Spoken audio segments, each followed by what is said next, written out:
நல்லவராகவே இருக்கிறார். அவர் இந்த அருமையான மாலை வேளையிலும் நாம் அவரை போற்றி துதித்து அவருடைய வார்த்தைகளை நாம் தியானிக்க போகிறோம். கர்த்தர் நிச்சயமாக இதை பார்க்கிற உங்களை அவர் ஆசீர்வதிப்பாராக. இந்த அருமையான நேரத்திலும் நாம் முதலாவது ஜெபம் பண்ணி இந்த ஆராதனை ஆரம்பிப்போம். நீங்கள் இருக்கிற இடங்களிலே உங்கள் கண்களை மூடி வானத்தையும் பூமியும் உண்டாக்கின உன்னதமான தேவனை நோக்கி பாருங்கள். நிச்சயமாக அவர் உங்களுக்கு தேவையான எல்லா விதமான கிருபைகளையும் நிச்சயமாக உங்களுக்கு அருளுவாராக. எங்கள் அன்பும் இருக்குமுள்ள பரலோக தகப்பனே, இந்த ஆசீர்வதிக்கப்பட்டதான இந்த அருமையான மாலை வேளைக்காக ஸ்தோத்திரிக்கிறோம், துதிக்கிறோம். ஆண்டவரே, கர்த்தர் நீர் நல்லவராகவே இருக்கிறீர், போதுமானவர், உன்னதமானவர், நேற்றும் இன்றும் என்றும் மாறாதவர், நீர் சர்வ வல்லமை உள்ள தேவன். அதற்காக ஸ்தோத்திரிக்கிறோம், துதிக்கிறோம். ஆண்டவரே, இந்த அருமையான மாலை வேளையிலும் நாங்கள் உம்முடைய தேவனுடைய பிரசன்னத்திலே மகிமையிலே நாங்கள் கூடி வந்திருக்கிறோம். நாமத்தினாடி கூடி வந்திருக்கிறோம். ஆண்டவரே, பார்க்கிற கேட்கிற ஒவ்வொரு ஜனங்களுடைய இல்லங்களிலும் இடங்களிலும் உள்ளங்களிலும் கர்த்தர் நீர் கிரியை செய்வீராக. பெரிய மாறுதலும் சந்தோஷமும் சமாதானமும் ஒவ்வொரு உள்ளங்களிலும் அது பெருக்கெடுத்து ஓடும்படியாக ஜெபிக்கிறோம். ஆண்டவரே, நீர் உண்டாக்குகிற நம்பிக்கை, நீர் உண்டாக்குகிற தேவரை ரட்சிப்பு ஒவ்வொரு உள்ளங்களிலும் அது கிரியை செய்யும்படியாக ஜெபிக்கிறோம்.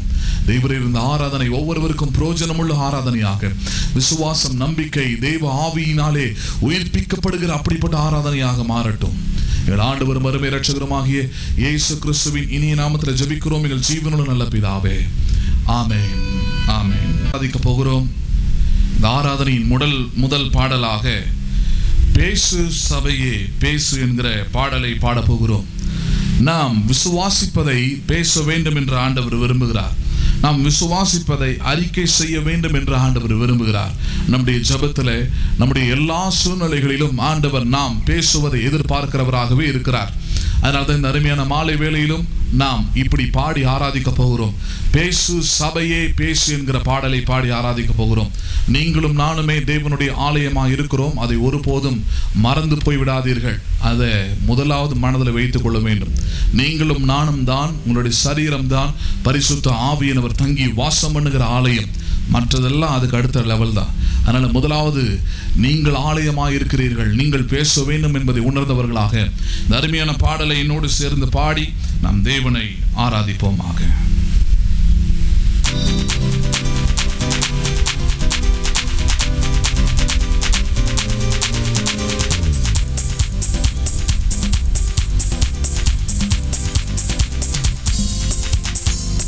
பேசு பேசு பேசு பேசு பேசு சபையே பேசு பேசு சபையே பேசு பேசு சபையே பேசு பேசு சபையே பேசு. இது உலர்ந்த எலும்புகள் உயிர் பெற்று எழும்பிடும் நாட்கள். இது தள்ளாடும் முழங்கால்கள் புது பலன் பெற்றுக் கொள்ளும் நாட்கள். இது கோணல்கள் யாவும் நேராக மாறிடும் நாட்கள்.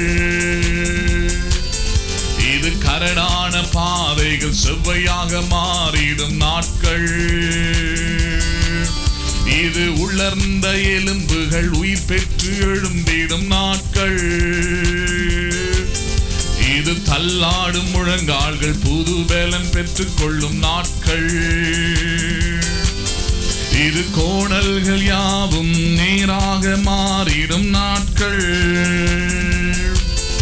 இது கரடான பாதைகள் செவ்வையாக மாறிடும் நாட்கள். எல்லோரும் சேர்ந்து பேசு சபையே பேசு பேசு சபையே பேசு பேசு சபையே பேசு பேசு சபையே பேசு.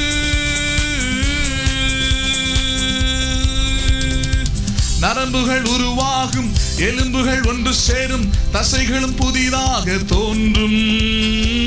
ஆவியின் அசைவாலும் கர்த்தரின் வார்த்தையாலும் புது ஜீவன் உனக்குள்ளாய் தோன்றும். பாடுவோம்.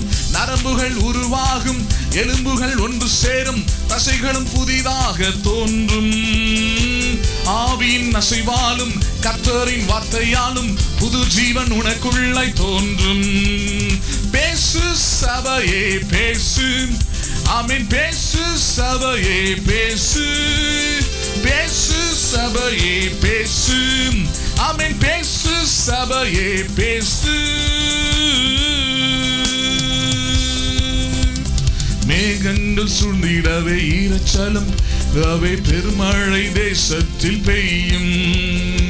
கல்வாரி இரத்தத்தாலே ஜாதிகள் மீட்கப்பட்டு கர்த்தரை தெய்வமாக வணங்கும். மேகங்கள் சூழ்ந்திடவே இரச்சலம் பெருகிடவே பெருமழை தேசத்தில் பெய்யும். கல்வாரி இரத்தத்தாலே ஜாதிகள் மீட்கப்பட்டு கர்த்தரை தெய்வமாக வணங்கும்.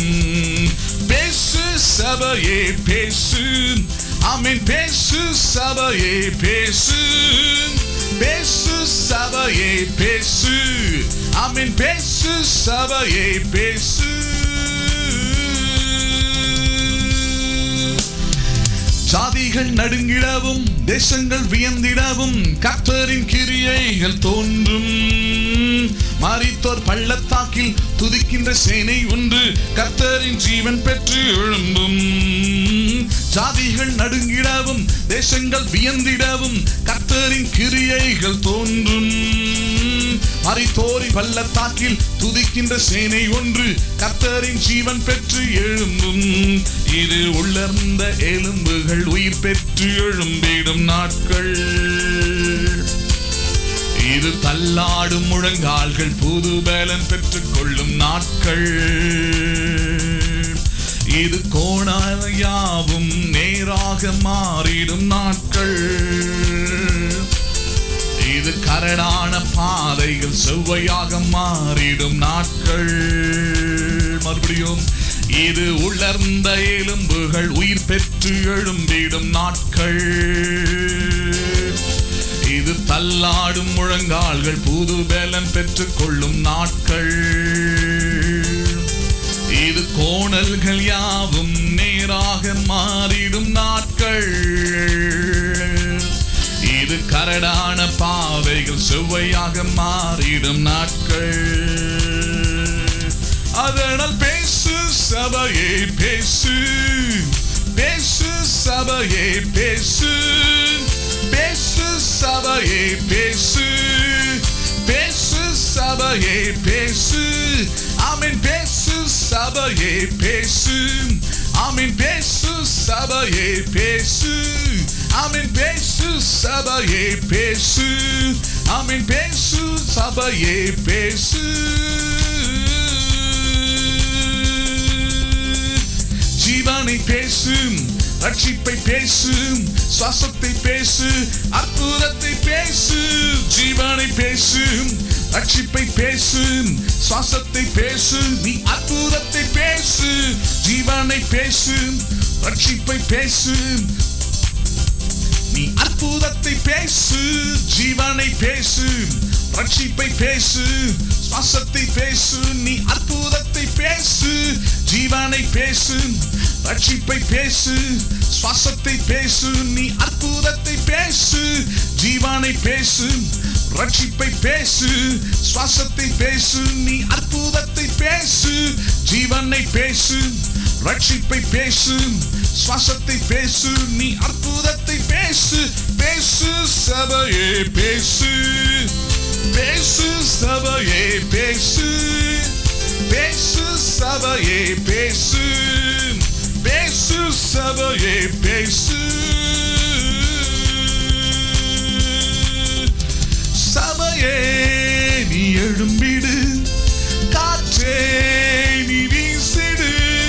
சபையே நீ எழும்பிடு, காற்றே நீ வீசிடு.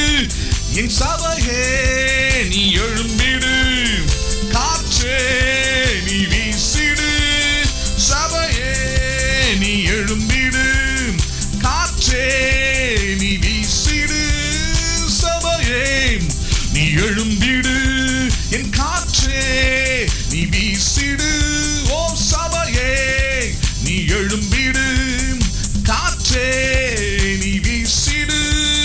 போற்று சபையே போற்று, ஆமென் போற்று சபையே போற்று, போற்று சபையே போற்று, ஆமென் போற்று சபையே போற்று. இது உலர்ந்த எலும்புகள் உயிர் பெற்று எழும்பிடும் நாட்கள். இது தள்ளாடும் முழங்கால்கள் புது பலன் பெற்றுக் கொள்ளும் நாட்கள். இது கோணல்கள் யாவும் நேராக மாறிடும் நாட்கள். இது கரடான பாதைகள் செவ்வையாக மாறிடும் நாட்கள். அதனால் பேசு சபையே பேசு, நீ பேசு சபையே பேசு, பேசு சபையே பேசு, பேசு சபையே பேசு, நீ பேசு சபையே பேசு, நீ பேசு சபையே பேசு, நீ பேசு சபையே பேசு. ஆமென். பேசு சபையே பேசு, நீ பேசு சபையே பேசு, நீ பேசு சபையே பேசு.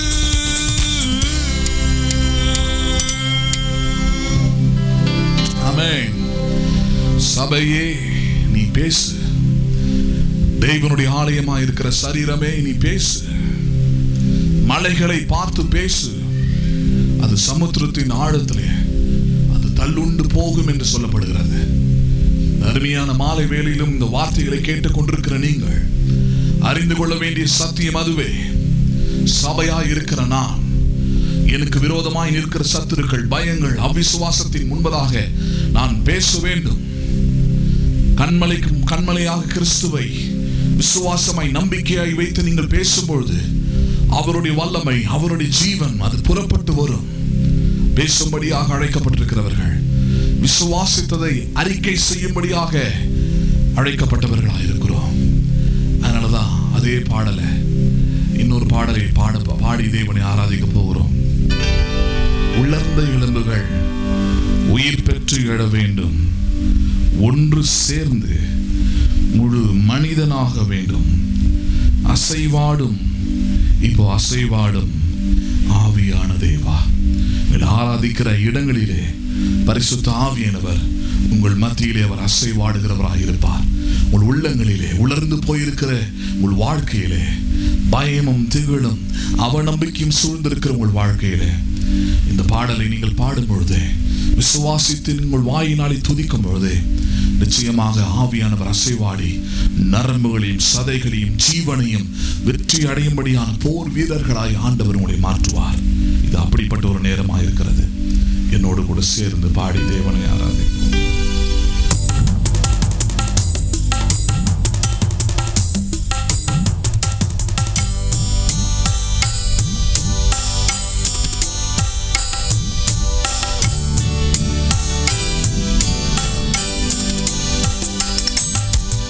உலர்ந்த எலும்புகள் உயிர் பெற்று எழ வேண்டும்,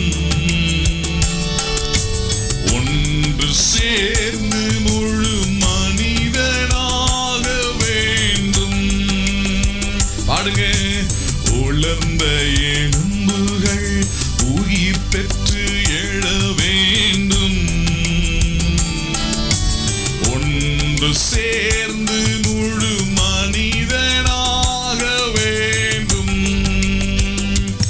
இப்போ அசைவாடும் அசைவாடும் ஆவியான தேவா, இப்போ அசைவாடும் அசைவாடும் ஆவியான தேவா,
வசனம் உணவாகட்டும். இப்போ அசைவாடும் அசைவாடும் ஆவியான தேவா. இப்போ அசைவாடும் அசைவாடும் ஆவியான தேவா. தோளினால் மூடனுமே பரிசுத்தமாகனுமே. தோளினால் மூடனுமே பரிசுத்தமாகனுமே. இப்போ அசைவாடும் அசைவாடும் ஆவியான தேவா. இப்போ அசைவாடும் ஆவியான தேவா. காலொன்றி நீர் கருமே கர்த்தரோடு நடக்கணுமே. சொல்லுங்க, நான் காலூன்றி நீர் கணுமே கர்த்தரோடு நடக்கணுமே. இப்போ அசைவாடும் அசைவாடும் ஆவியான தேவா. இப்போ அசைவாடும் அசைவாடும் ஆவியான தேவா. மறுபடி பிறக்கணுமே மறுரூபமாகணுமே. உமக்குள் மறுபடி பிறக்கணுமே மறுரூபமாகணுமே. இப்போ அசைவாடும் அசைவாடும் ஆவியான தேவா. இப்போ அசைவாடும் ஆவியான தேவா. சாத்தானை ஜெயிக்கணுமே சாட்சியாய் வாழணுமே. சாத்தானை ஜெயிக்கணுமே சாட்சியாய் நிற்கணுமே. இப்போ அசைவாடும் அசைவாடும் ஆவியான தேவா. இப்போ அசைவாடும்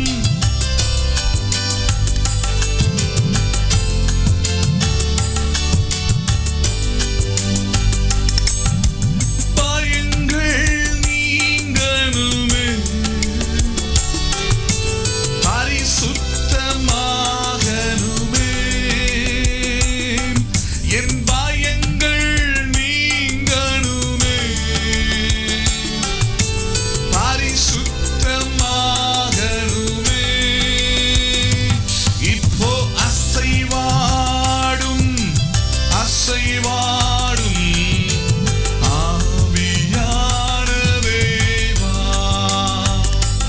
இப்போ அசைவாடும் அசைவாடும் ஆவியான தேவா. உலர்ந்த எலும்புகள் உயிர் பெற்று எழ வேண்டும். ஒன்று சேர்ந்து முழு மனிதனாக வேண்டும். உலர்ந்த எலும்புகள் உயிர் பெற்று எழ வேண்டும். ஒன்று சேர்ந்து முழு மனிதனாக வேண்டும். ஐயா அசைவாடும்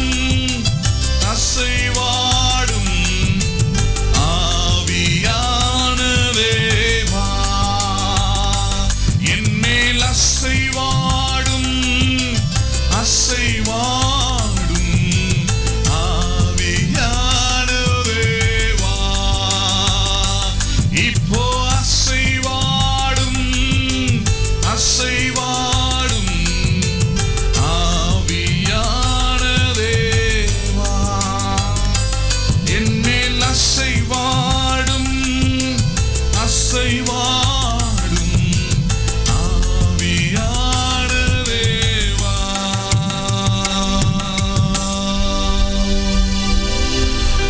ஸ்தோத்திரிக்கிறோம் ஆண்டவரே. We praise you Jesus. We thank you Holy Spirit. பரிசுத்த ஆவியானவரே உம்மை நாங்கள் ஸ்தோத்திரிக்கிறோம், நன்றி செலுத்துகிறோம். நீர் எங்கள் மத்தியில் அசைவாடுகிற கிருபைகளுக்காக ஸ்தோத்திரம். எங்கள் உள்ளத்தில் எங்கள் இல்லத்தில் நீங்கள் அசைவாடுவதற்காக ஸ்தோத்திரம். நாமத்தினால ஆராதிக்கிற எங்களுக்குள்ளே நீர் பிரசன்னராய் மகிமையாய் நீர் வெளிப்படுகிறபடியாலும் ஸ்தோத்திரிக்கிறோம் ஆண்டவரே. நாங்கள் கால் ஊன்றி நின்று கர்த்தரோடு நடக்கும்படியாக நரம்புகளும் சதைகளும் உண்டாகட்டும். சிந்தை எங்களுக்குள்ளே உருவாகட்டும். துதிக்கிற சேனையாய் நாங்கள் எழும்ப, உம்மை வெளிப்படுத்துகிற சேனைகளாக நாங்கள் எழும்ப, உலர்ந்து போயிருக்கிற ஒவ்வொரு வாழ்க்கையும் அந்த தேவனுடைய புதிய ஜீவனை பெற்று எழும்ப எங்கள் ஆண்டவர் நீர் உதவி செய்வீராக. எங்கள் ஆண்டவர் மறுமை இரட்சகருமாகிய இயேசு கிறிஸ்துவின் இனிய நாமத்தில் ஜெபிக்கிறோம் எங்கள் ஜீவனும் நல்ல பிதாவே. ஆமென், ஆமென். அருமையான மாலை வேளையிலும் இந்த அருமையான ஆராதனையில கலந்து கொண்டிருக்கிற உங்கள் யாவரையும் ஆண்டவராகிய இயேசுவின் நாமத்தினாலே நான் வாழ்த்தி வரவேற்கிறேன். ஆண்டவர் நிச்சயமாகவே நல்லவராகவே இருக்கிறார். அவருடைய கிருபை அது என்றென்றைக்கும் உள்ளது என்று சங்கீதக்காரனும் சொல்கிறான். நாமும் அதே விசுவாசத்தை உள்ளவர்களாக இருப்போம். இப்பொழுதும் உங்களோடு கூட ஒரு சில ஊழியத்தை குறித்தான அறிவிப்புகளை நான் அறிவித்து விடுகிறேன். கவனமாக கேட்டுக்கொள்ளுங்கள். நமக்கு வாரந்தோறும் நமக்கு பார்த்தீங்கன்னா சபையிலே ஆராதனைகள் நடந்து கொண்டிருக்கிறது. வாரந்தோறும் நம்முடைய சபைகளிலே ஆராதனைகள் நடந்து கொண்டிருக்கிறது. அவைகளை ஒருவேளை ரெகுலராக கேட்குறவங்களா இருந்தால் உங்களுக்கு தெரியல, ஆனால் புதுசாக இருக்கிறவங்களுக்கு இது நிச்சயமாக உபயோகரமாக இருக்கும். அதனால் கேட்டுக்கொள்ளுங்கள். நம்முடைய எருசலேம் ஆராதனை சபையில் வாரந்தோறும் ஆராதனைகள் நடக்கிறது. ஞாயிறு காலை ஆராதனை, சண்டே மார்னிங் சர்வீஸ் பார்த்தீங்கன்னா காலையில் 9 மணிக்கும், அதே போல் ஞாயிறு மாலை ஆராதனை சண்டே ஈவினிங் சர்வீஸ் மாலை 7 மணிக்கும் நேரலையிலே இதே போல் ஃபேஸ்புக் மற்றும் யூடியூப்லேயும் உங்களுக்கு வருகிறது. அதே போல் அதுக்கு அடுத்த ஆராதனை ஞாயிற்றுக்கிழமைக்கு அடுத்த ஆராதனை செவ்வாய்க்கிழமை பைபிள் ஸ்டடி. இதே போலவே பைபிள் ஸ்டடியும் உங்களுக்கு இதே போல் 7 மணிக்கு மாலை 7 மணிக்கு சரியாக ஆரம்பிக்கிறது. அதே போல் அதுக்கு அடுத்த ஆராதனை வேளைக்கிழமை ப்ரேயர் டைம் ஜெப நேரம். அந்த ஜெப நேரமும் பார்த்தீங்கன்னா மாலை உங்களுக்கு 7 மணிக்கு ஆரம்பிக்கிறது. அதுக்கு அடுத்த ஆராதனை சனிக்கிழமையில் வருகிறது, சிறப்பு ஆராதனைகள். அந்த சிறப்பு ஆராதனையில் வரப்போகிற சனிக்கிழமையில் நாம் வாக்குத்தத்த ஆராதனையாக அதை பார்க்க போகிறோம். மாலை 7 மணிக்கு அது ஆரம்பிக்கிறது. நம்முடைய சபைக்கு இந்த பிரத்யேகமான வெப்சைட் உருவாக்கப்பட்டிருக்கிறது. இந்த வெப்சைட்டோட அட்ரஸ் www.jwtchurch.com. இந்த இணையதளத்துக்குள்ளே போனீங்கன்னா நீங்கள் நம்முடைய ஊழியத்தை குறித்த முழு விவரத்தையும் தேவையான அனைத்து தகவல்களையும் நீங்கள் பெற்றுக்கொள்ளலாம். அதுக்கு அடுத்தபடியாக நம்முடைய ஆராதனைகள் எல்லாமே இப்பொழுது நேரலையில் வந்து கொண்டிருக்கிறது. ஒன்று யூடியூப், இன்னொன்று ஃபேஸ்புக் லைவ் வந்து கொண்டிருக்கிறது.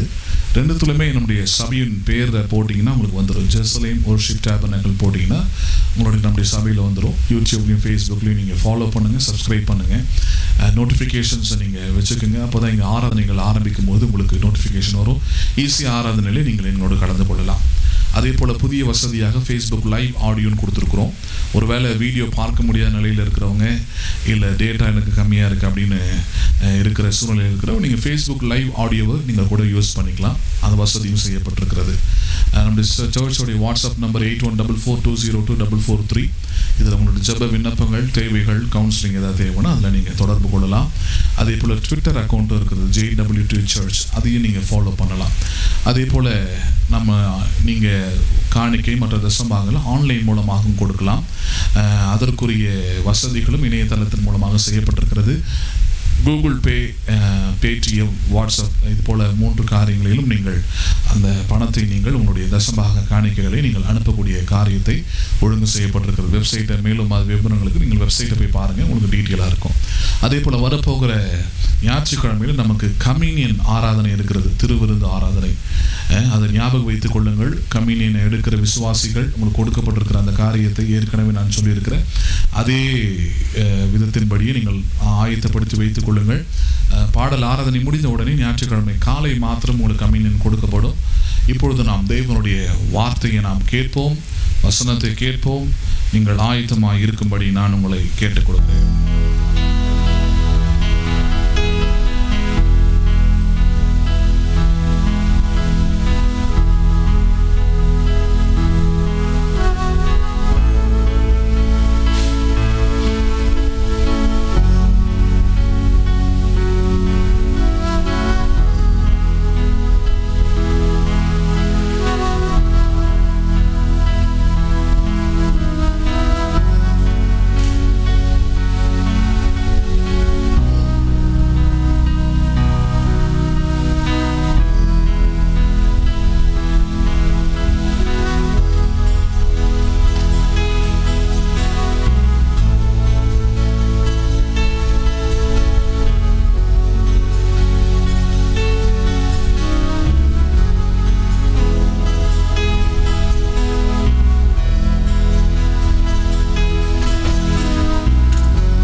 நான் சந்திப்பதில் மிகவும் மகிழ்ச்சி அடைகிறேன்.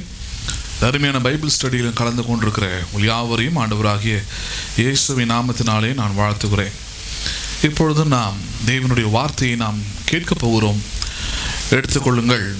மார்க் எழுதின சுவிசேஷம் 11வது அதிகாரம் 23வது வசனத்தை நாம் பார்ப்போம். மார்க் எழுதின சுவிசேஷம் 11வது அதிகாரம் 23வது வசனத்தை நாம் பார்ப்போம். மார்க் எழுதின சுவிசேஷம் 11வது அதிகாரம் 23வது வசனம். ஆகிலும் இந்த மலையை பார்த்து நீ பெயர்ந்து சமுத்திரத்திலே தள்ளுண்டு போ என்று சொல்லி தான் சொன்னபடியே நடக்கும் என்று தன் இருதயத்தில் சந்தேகப்படாமல் விசுவாசித்தால் அவன் சொன்னபடியே ஆகும் என்று மெய்யாகவே உங்களுக்கு சொல்லுகிறேன். அருமையான செவ்வாய்க்கிழமை மாலையிலும் ஒவ்வொரு டியூஸ்டே ஈவினிங்ஸ்லையும் நம்ம விசுவாசத்தினாலே நீதிமான் படைப்பான் என்கிற தலைப்பின் கீழே உங்களோடு கூட தேவனுடைய வார்த்தையை நான் பகிர்ந்து கொண்டு வருகிறேன். அதன்படியே இந்த நாளிலும் நாம் கேட்டுக்கொண்டிருக்கிற தொடர் போதனையின் தலைப்பு துணை தலைப்பாக இருக்கிறது. பயப்படாமல் எப்படி நாம் வாழ வேண்டும் என்பதை குறித்து நாம் கற்றுக்கொண்டு வருகிறோம்.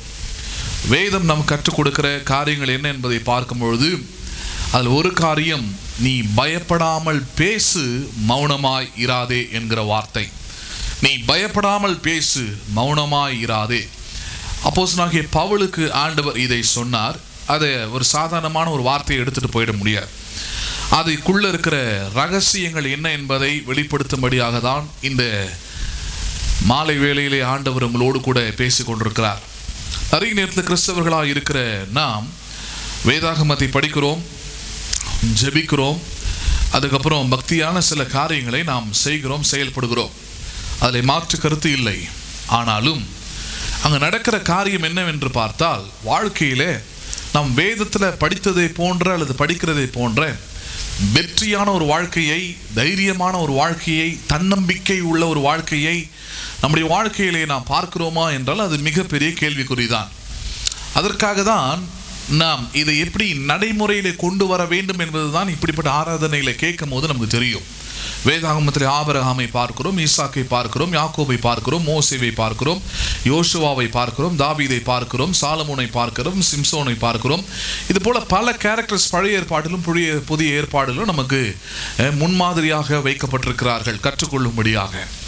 அதில் எதை கற்றுக்கொள்ள வேண்டும், எப்படி கற்றுக்கொள்ள வேண்டும், கற்றுக்கொண்டதை எப்படி அதை பிரயாசப்படுத்த வேண்டும், அதை செயல்படுத்த வேண்டும் என்பதுதான் இப்படிப்பட்ட பிரசங்கங்கள் உங்களுக்கு உதவி செய்கிறது. அதன்படி நீங்கள் பயப்படுகிற காரியத்தை எப்படி அணுகிறோம். காரணம், இன்றைக்கு நாம் வாழ்ந்து கொண்டிருக்கிற உலகத்திலே பயப்படுவதற்குரிய அனைத்து காரியங்களும் நிறைந்திருக்கிறது. பிசாசு தான் பயத்தின் தலைவனாக இருக்கிறான். பயப்படுகிற எப்படிப்பட்ட மனுஷனுடைய, பக்தி உள்ள மனுஷனுடைய வாழ்க்கையிலும் வந்து அவன் எல்லா கெடுதலையும் செய்யக்கூடியவனாக இருக்கிறான். அதற்கு ஒரு முக்கியமான உதாரணம் தான் வேதத்தில் நம்ம பார்க்கிற யோபு என்கிற ஒரு மனிதன். அவன் உத்தமன், சன்மார்க்கன், தேவனுக்கு பயந்து நீதியை நடப்பிக்கிற மனுஷன். ஆனால் அப்படிப்பட்ட மனுஷனுடைய வாழ்க்கையிலே அவன் பலவிதமான சோதனைகளை, வேதத்தில் நம்ம படிக்கும் போது மிகப்பெரிய சோதனையை அனுபவித்த ஒரு மனுஷனாக இருக்கிறான். ஆனால் அந்த மனுஷனுடைய சோதனைக்கு காரணம் என்ன என்பதை அவராகவே அதை தெரிந்து கொள்ளும் பொழுது அவர் கண்டுபிடிக்கிறார், பயம்தான் எல்லாவற்றுக்கும் காரணமாக இருக்கிறது. வேதத்தின்படி பயத்தை இரண்டாக பிரித்து பார்க்கிறோம். ஒன்று தேவனுக்கு பயப்படுகிற பயம். அந்த பயம் ரெவரன்ஸ் என்று குறிக்கப்படுகிறது ஆங்கில வேதாகமத்தில். அதாவது பயம் என்றால் என்ன அப்படின்னு பார்க்கும் போது தேவன் மீது இருக்கிற மரியாதை, பக்தி என்று சொல்லுகிறோம். அதுதான் தேவன் மீது இருக்கிற மரியாதை. அவர் மீது இருக்கிற மரியாதையினால அவருடைய வார்த்தை கேட்கிறோம், அவரை துதிக்கிறோம், அவருடைய வார்த்தையின்படி நடக்கிறோம். இதெல்லாம் அவர் மேலே இருக்கிற மரியாதையினால. ஒரு மனுஷன் மேலே உங்களுக்கு மரியாதை இருந்ததுன்னா எப்படி நடந்து கொள்வீர்களோ அதே போல தேவனுக்கு பயப்படுகிற மனுஷனும் அவ்விதமாகவே நடந்து கொள்கிறார். சரி, ஆனால் இன்னொரு பயம் இருக்கிறது, நெகட்டிவ் கைண்ட் ஆஃப் ஃபியர். எதிர்மறையான பயம், மனுஷனுடைய வாழ்க்கையை சீர்குலைக்கிற பயம். பிசாசு ஆயுதமாக மனுஷனுடைய வாழ்க்கையில செயல்படுவதற்கு இருக்கிற ஒரு மிகப்பெரிய ஒரு காரியம் தான் இந்த பயம், நெகட்டிவ் கைண்ட் ஆஃப் ஃபியர் என்று சொல்லுகிறோம். பாவத்தின் மூலமாக வெளிப்பட்ட பயம். இந்த பயப்படுகிற மனுஷனுடைய வாழ்க்கையிலே பிசாசு, தீய சக்தியா இருக்கிறவன், அவன் எப்படியெல்லாம் உள்ளே புகுந்து இல்லாத காரியத்தை இருக்கிறது போல காண்பித்து அதை நம்ப வைத்து அதை பேச வைத்து எப்படி வாழ்க்கையை கெடுக்கிறான் என்பதை நாம் அன்றாட வாழ்க்கையிலே பார்த்து கொண்டிருக்கிறோம். நாமும் அதை செய்து கொண்டிருக்கலாம். அதனாலதான் விசுவாசிகளா ஆயிட்ட பிறகு இப்ப நீதிமான்களா இருக்கிறவர்கள் நீங்கள் இந்த பூமியிலே பிழைத்திருப்பதற்கு காரியங்கள் எவைகளாக இருக்குதுன்னு பார்க்கும்போது அதுல ஒரு காரியம், பயப்படாமல் தைரியமாக வாழ்வதற்கு என்ன செய்யணுமா, பயப்படாமல் பேச வேண்டும் என்று ஆண்டவர் நமக்கு கற்றுத்தருகிறார். இந்த மார்க் எழுதின சுவிசேஷம் 11வது அதிகாரம் 23வது வசனத்தை உங்களுக்கு அதற்காக தான் எடுத்து படித்து காண்பித்திருக்கிறேன். ஏற்கனவே இது விளக்கமாக உங்களுக்கு கடந்த நாட்களிலும் உங்களுக்கு இதை போதித்திருக்கிறேன். இங்கு ஆண்டவராக இயேசு கிறிஸ்து சீஷர்களுக்கு விசுவாசத்தை குறித்து கற்றுக் கொடுக்கிறார். கற்றுக் கொடுக்கும் போது அங்க என்ன சொல்றாரு, விசுவாசிக்கிறவர்கள் விசுவாசித்ததை பேச வேண்டும் என்று கற்றுக் கொடுக்கிறார். விசுவாசிக்கிறவர்கள் விசுவாசித்ததை என்ன பண்ண வேண்டும், பேச வேண்டும். Without talking or without speaking or without saying you can't see the power of God. நீங்கள் பேசாமல் நீங்கள் வாய் மௌனமாக இருக்கும்போது தேவனுடைய வல்லமையை உங்களாலே பார்க்க முடியாது. நீங்கள் எந்த காரியத்தை விசுவாசத்தோடு தேவன் யார், ரட்சிப்பு என்ன, ஆவியானவர் யார், அவருடைய வல்லமை என்ன என்பதை நீங்கள் பேசுகிறீர்களோ அந்த காரியத்தில் பரிசுத்த ஆவியானவர் தேவனுடைய வல்லமையை நீங்கள் காண முடியும். அப்ப பேசுவதுதான் பாருங்க உங்கள் விசுவாசத்தின் ஆயுதமாக இருக்கிறது. நீங்கள் உங்கள் இருதயத்தில் நீ விசுவாசிக்கிற காரியத்தை உங்கள் வாயினாலே நீங்கள் அறிக்கையிடும் போது, உங்கள் வாயினாலே அவைகளை பேசும்பொழுது கர்த்தருடைய வல்லமை, கர்த்தருடைய கிரியை அங்க நடக்கிறதா இருக்கிறது. இதுதான் அடிப்படையாக வைத்து பல காரியங்களை வேதத்திலிருந்து உங்களுக்கு எடுத்து காண்பித்தேன். அப்போஸ்தலனாகிய பவுல்ல இருந்து பல காரியங்களை உங்களுக்கு எடுத்து காண்பித்திருந்தேன். கடந்த வாரத்தில் கூட உங்களுக்கு மோசேவின் வாழ்க்கையிலிருந்து எப்படி ஆண்டவர் கன்மலையை பார்த்து பேச சொன்னார், அவன் பேசாதபடிக்கு அந்த கண்மலை அடித்த பொழுது அவனுக்கு எப்படி காணானே எழுந்து போகக்கூடிய ஒரு சூழ்நிலை உண்டானது என்று பார்க்கிறோம். அதனால விசுவாசிகளாகிய நாம் பதறி போகாமல், நம்ம எந்த காரியத்தை குறித்தும் பயப்படாமல் இருப்பதற்கு தேவனுடைய வார்த்தையை நல்லா கிரகித்து கொண்டு அதை கேட்டு அதன்படி செயல்படுகிறவர்களாக இருக்க வேண்டியது அவசியமாக இருக்கிறது. அதில் மார்க் 11 சொல்றார், எவனாகிலும் இந்த மலையை பார்த்து பெயர்ந்து நடு சமுத்திரத்தின் ஆழத்தில் தள்ளுண்டு போ என்று சொல்லி என்று சொல்லுகிறார். மலையை பார்த்து என்ன பண்ணுமா? பேசணுமா? பேசி அதுக்கப்புறம் சொல்றாரு, தான் சொன்னபடியே நடக்கும் என்று தன் இருதயத்தில் விசுவாசித்தால். சொல்றது எப்படி சொல்றோமா? இருதயத்தில் விசுவாசித்ததை சொல்லுகிறோம். எதை சொல்லுகிறோம்? பார்க்கறதெல்லாம் சொல்றது இல்ல, காணப்படாதவைகளின் நிச்சயத்தை சொல்லுகிறோம், நம்பப்படுகிறவைகளின் உறுதியை நாம் சொல்லுகிறோம். அதுதான் விசுவாசம் இல்லையா? அப்ப நம்பப்படுகிற உறுதியை, காணப்படாதவைகளின் நிச்சயமா இருக்கிற இப்படிப்பட்ட தேவனுடைய வார்த்தைகளை, வாக்கு தத்தங்களை நாம் எடுத்து பயத்தை உண்டாக்குகிற சூழ்நிலையின் மத்தியிலே பேசும்போது அது மலை போன்ற பிரச்சனையாக இருந்தாலும் அது நிச்சயமாகவே தேவனுடைய வல்லமையினாலே நீங்கள் அது பேசும்போது அந்த வல்லமை புறப்பட்டு அந்த மலையை அது சமுத்திரத்தின் ஆழத்தில் அது தள்ளுண்டு போக செய்யும். மலை இருக்கிற இடம் தெரியாமல் அது மறைந்து போகும். காரணம், தேவனுடைய வல்லமை உங்கள் வாழ்க்கையிலே கிரியை செய்வதற்கு நீங்கள் விசுவாசித்ததை பேச வேண்டியதா இருக்கிறது. அதனால ஆண்டவர் சொல்றாரு, சொன்னபடியே நடக்கும் என்று. எப்படி நடக்கணுமா? சொன்னபடியே ஆகும் என்று மெய்யாகவே உங்களுக்கு சொல்லுகிறேன். ஆண்டவர் சொல்லி கொடுக்கிறார், சொன்னபடிதான் ஆகும். பல பேர் தீமையான காரியங்களை, அவிசுவாசமான காரியங்களை பேசிட்டு சொல்லுவாங்க, பார்த்துருக்கிறீங்களா? நான் அப்பவே சொன்னேன் அப்படின்வாங்க. எதை சொன்னீங்க? அதுதான் இங்கேயும் போதிக்கிறோம். வேதாகமும் ஒன்றும் வித்தியாசமும் ஒன்றும் போதிக்கல. ஆனால் எதை பேசணுன்றதான் முக்கியம். விசுவாசித்ததை பேச வேண்டும். தேவன் யார் என்பதை உங்கள் பிரச்சனைக்கு முன்பதாக பேச வேண்டும். தேவனுடைய வல்லமை எப்படிப்பட்டது என்பதை நீங்கள் சந்திக்கிற பயத்தின் சூழ்நிலையில் மத்தியில் பேசிக்கொண்டே இருக்க வேண்டும். மலைக்கு முன்பதாக தேவன் யார் என்பதை நீங்கள் பேசிக்கொண்டே இருக்க வேண்டும். விசுவாசித்து நீங்கள் பேசிக்கொண்டே இருக்கும் பொழுது மலை நிச்சயமாக சமுத்திரத்தின் ஆழத்தில் அது தள்ளுண்டு போகும்படியாக தேவன் நிச்சயமாக உங்கள் வார்த்தையின் மூலமாக அவர் கிரியை செய்வார். புரியுதுங்களா உங்களுக்கு? அப்ப இதன் அடிப்படையாக வைத்துதான் இதற்கு உதாரணமாக வேதத்திலிருந்து சில சம்பவங்களை உங்களுக்கு உதாரணமாக எடுத்து காண்பித்துக் கொண்டு வருகிறேன். அதன்படி நாம் இன்றைக்கு பார்க்க போகிற வேத பகுதி எசேக்கியேலின் புஸ்தகம் 37வது அதிகாரம் 1 முதல் 14வது வசனத்தை நாம் பார்க்க போகிறோம். எசேக்கியேலின் புஸ்தகம் 37வது அதிகாரம் 1 முதல் 14வது வசனம் வரைக்கும். எசேக்கியேல் 37வது அதிகாரம் 1 முதல் 14வது வசனம் வரைக்கும் நாம் பார்க்க போகிறோம். எடுத்துக்கொள்ளுங்கள். உலர்ந்த எலும்புகளை பார்த்து பேசுங்கள் என்கிற தலைப்பின் கீழே இன்றைக்கும் உங்களோடு கூட தேவனுடைய வார்த்தையை நான் பகிர்ந்து கொள்ள போகிறேன். Speak to the dry bones என்கிற தலைப்பின் கீழே பேச போகிறோம். அதனால எடுத்துக்கொள்ளுங்கள். எசேக்கியேலின் புஸ்தகம் 37வது அதிகாரம் 1 முதல் 14வது வசனம் வரைக்கும் நாம் பார்ப்போம்.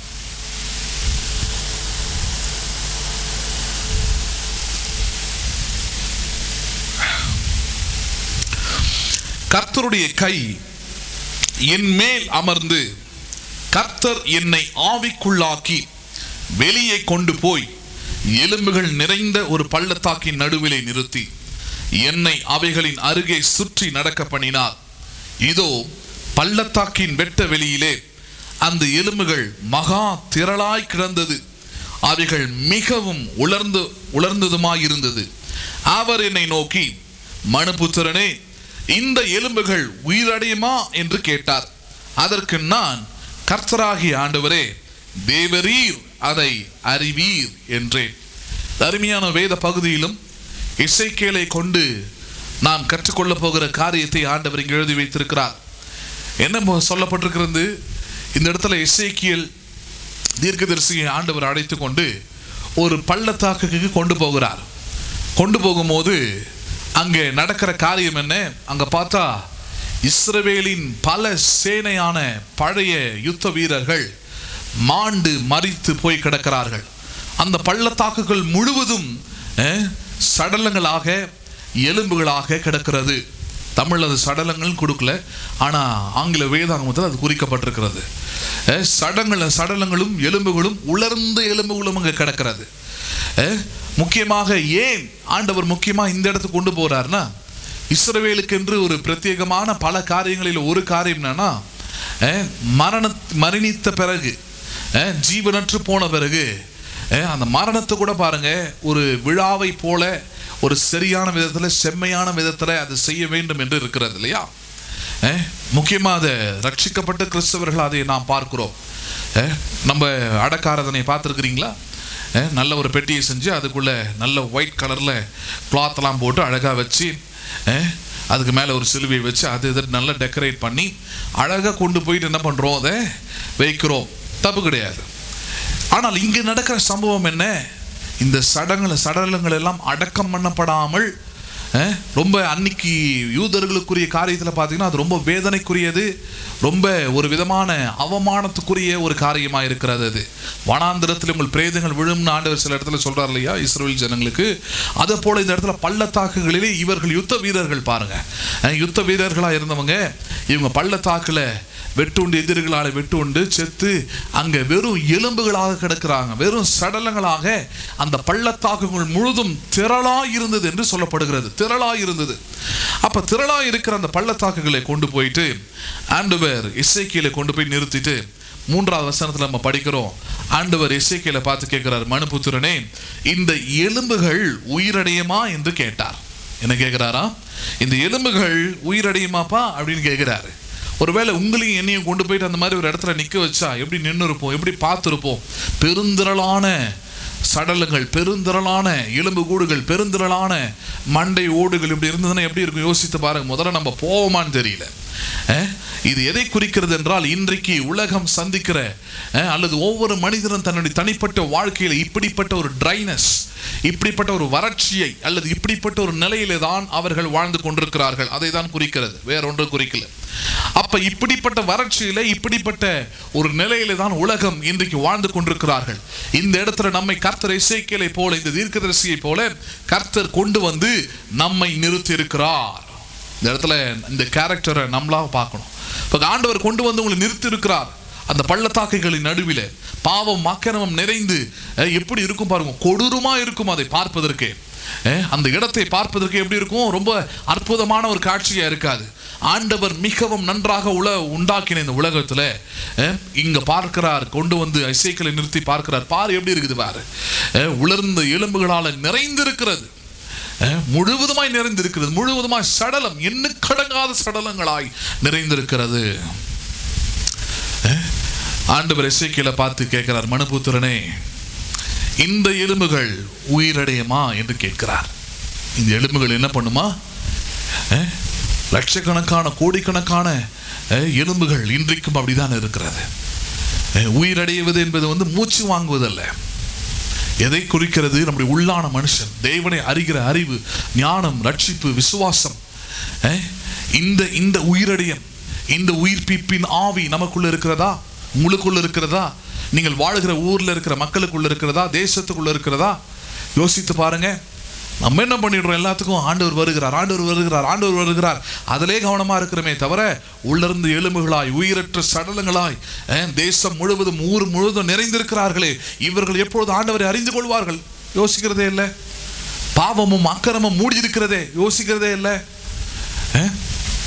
அநியாயமும் அக்கிரமும் செய்து ஒரு பயங்கரமான ஒரு வாழ்க்கையை வாழ்ந்து கொண்டிருக்கிறதே இந்த உலகம், யோசிக்கிறதே இல்லை. நம்ம எப்படியாவது போயிடணும், அவ்வளோதான். நம்ம எப்படியாவது எஸ்கேப் ஆகிடணும்னு பார்க்கணும். இல்லை, அருமையான நாள் ஆண்டவர் உங்களையும் என்னையும் எசேக்கியேலை கொண்டு வந்து நிறுத்தினது போல உங்களை என்னையும் கொண்டு வந்து உலர்ந்த எலும்புகளின் மத்தியில் இந்த உலகத்தில் நிறுத்தி இருக்கிறார். வறட்சியான இந்த உலகத்தில் நிறுத்தி இருக்கிறார். எதற்காக? உங்களை பார்த்தது இந்த கேள்வியை இன்னைக்கு ஆண்டவர் கேட்கிறாரு. இந்த எலும்புகள் உயிரடையுமா? இந்த மக்கள் ரட்சிக்கப்படுவார்களா? இந்த மக்கள் மறுபடியும் பிறப்பார்களா?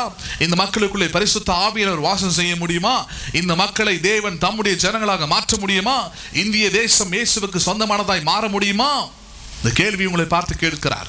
நீங்கள் என்ன பதில் சொல்ல முடியும்? யோசித்து பாருங்க. இதுல எசேக்கியேல் என்ன திரும்ப பதில் சொல்றாரு? அந்த பதில் தான் நம்மளும் சொல்லணும். என்ன பதில் அது?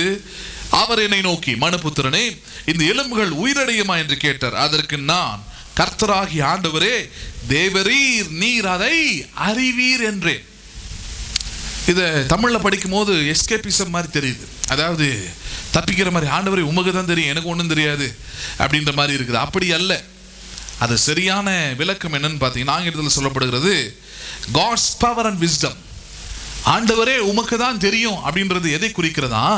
ஆண்டவரே உம்முடைய ஞானத்திற்கு, அதே போல உம்முடைய வல்லமைக்கு இது சரியாய் தெரியும், இது சரியாய் நடக்கும். உம்முடைய ஞானம் உம்முடைய வல்லமை இதை அறிந்திருக்கிறது. என்னுடைய ஞானம் என்னுடைய வல்லமை அல்ல, என்னுடைய அறிவு என்னுடைய ஆற்றல் அல்ல, உம்முடைய ஞானம் உம்முடைய வல்லமை அதுக்கு நல்லா தெரியும். உம்முடைய ஆற்றல் உம்முடைய வல்லமை இதை அதால செய்ய முடியும். தேவனாலே கூடாத காரியம் ஒன்றுமில்லைன்னு சொல்றோமே, அதுதான் எசேக்கியேல் சொல்றாரு.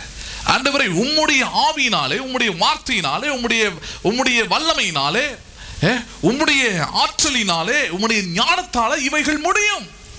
ஏன் இங்க இந்த ஞானத்தையும் இந்த வல்லமையும் குறிக்கிறோம்? நல்லா யோசித்து பாருங்க. இப்ப நம்முடைய சரீரத்தை எடுத்து கொடுத்தீங்கன்னா நூற்றுக்கணக்கான எலும்புகள் இருக்குது இல்லையா? பிறக்கும் போது ஒரு கவுண்ட் இருக்குது, அதுக்கப்புறம் அடல்ட் ஏஜுக்கு வரும்போது ஒரு கவுண்ட்டுக்கு வருது. அப்போ நூற்றுக்கணக்கான எலும்புகள் அடங்கி இருக்கிற இந்த சரீரம், இந்த எலும்புகள்லாம் இருக்கிறதுனால தான் நிற்கிறோம், நடக்கிறோம், போகிறோம், வரோம், பேசுகிறோம், ஹலோ எல்லாமே செயல்படுது இல்லையா? அப்போ இந்த எலும்புகள்லாம் இல்லைன்னா எப்படி இருப்போம் யோசித்து பாருங்க. ரொம்ப கொடூரமாக இருப்போம். எலும்புகள்லாம் இருக்கும் போதே சில நேரத்தில் ஒரு மாதிரியாக இருக்கிறோம். எலும்புகள்லாம் இல்லைன்னா ரொம்ப படுமோசமாக இருப்போம். நம்ம இருக்கிறதே இருக்காது, ஒரு இமேஜே இருக்காது. இந்த ஆக்டோபஸ் பார்த்துருக்குறீங்களா? அந்த மாதிரி தான் இருப்போம். வளவளா குழகுழான்னு தான் இருப்போம். பார்க்கறதுக்கு அந்த அளவுக்கு ரொம்ப நல்லா இருக்காது. அப்போ எலும்புகள் தான் பாருங்கள் நல்ல ஒரு உருவத்தை, நல்ல ஒரு அமைப்பை, நல்ல ஒரு செயல்பாட்டை அதுதான் உருவாக்குறது. அதெல்லாம் இன்றைக்கும் ஆர்மிஸ்லாம் பார்த்தீங்கன்னா இங்கே எப்படின்னு தெரியல, யூஎஸ் ஆர்மிலாம் பார்த்தீங்கன்னா ஒன்ஸ் அவங்களுக்கு ஏதாவது ட்ராஜரி இந்த மாதிரி ஃப்ராக்சர் இது மாதிரி ஆயிடுச்சுன்னா, அது முக்கியமாக எலும்பில் ஃப்ராக்சர் ஆகிடுச்சுன்னா அவங்கள உடனடியாக அவங்கள அந்த ஆர்மி பெட்டாலியன் இதிலேருந்து அவங்கள அனுப்பிடுறாங்க. மறுபடியும் அவங்கள சேர்க்குறதே இல்லை, மறுபடியும் அவங்கள சேர்த்து கொள்வதே இல்லை. இப்போ இன்றைக்கி உலகம் முழுவதும் தெரியும் இல்லையா, பியர் கிரில்ஸ் பார்த்துருப்பீங்க நீங்கள்.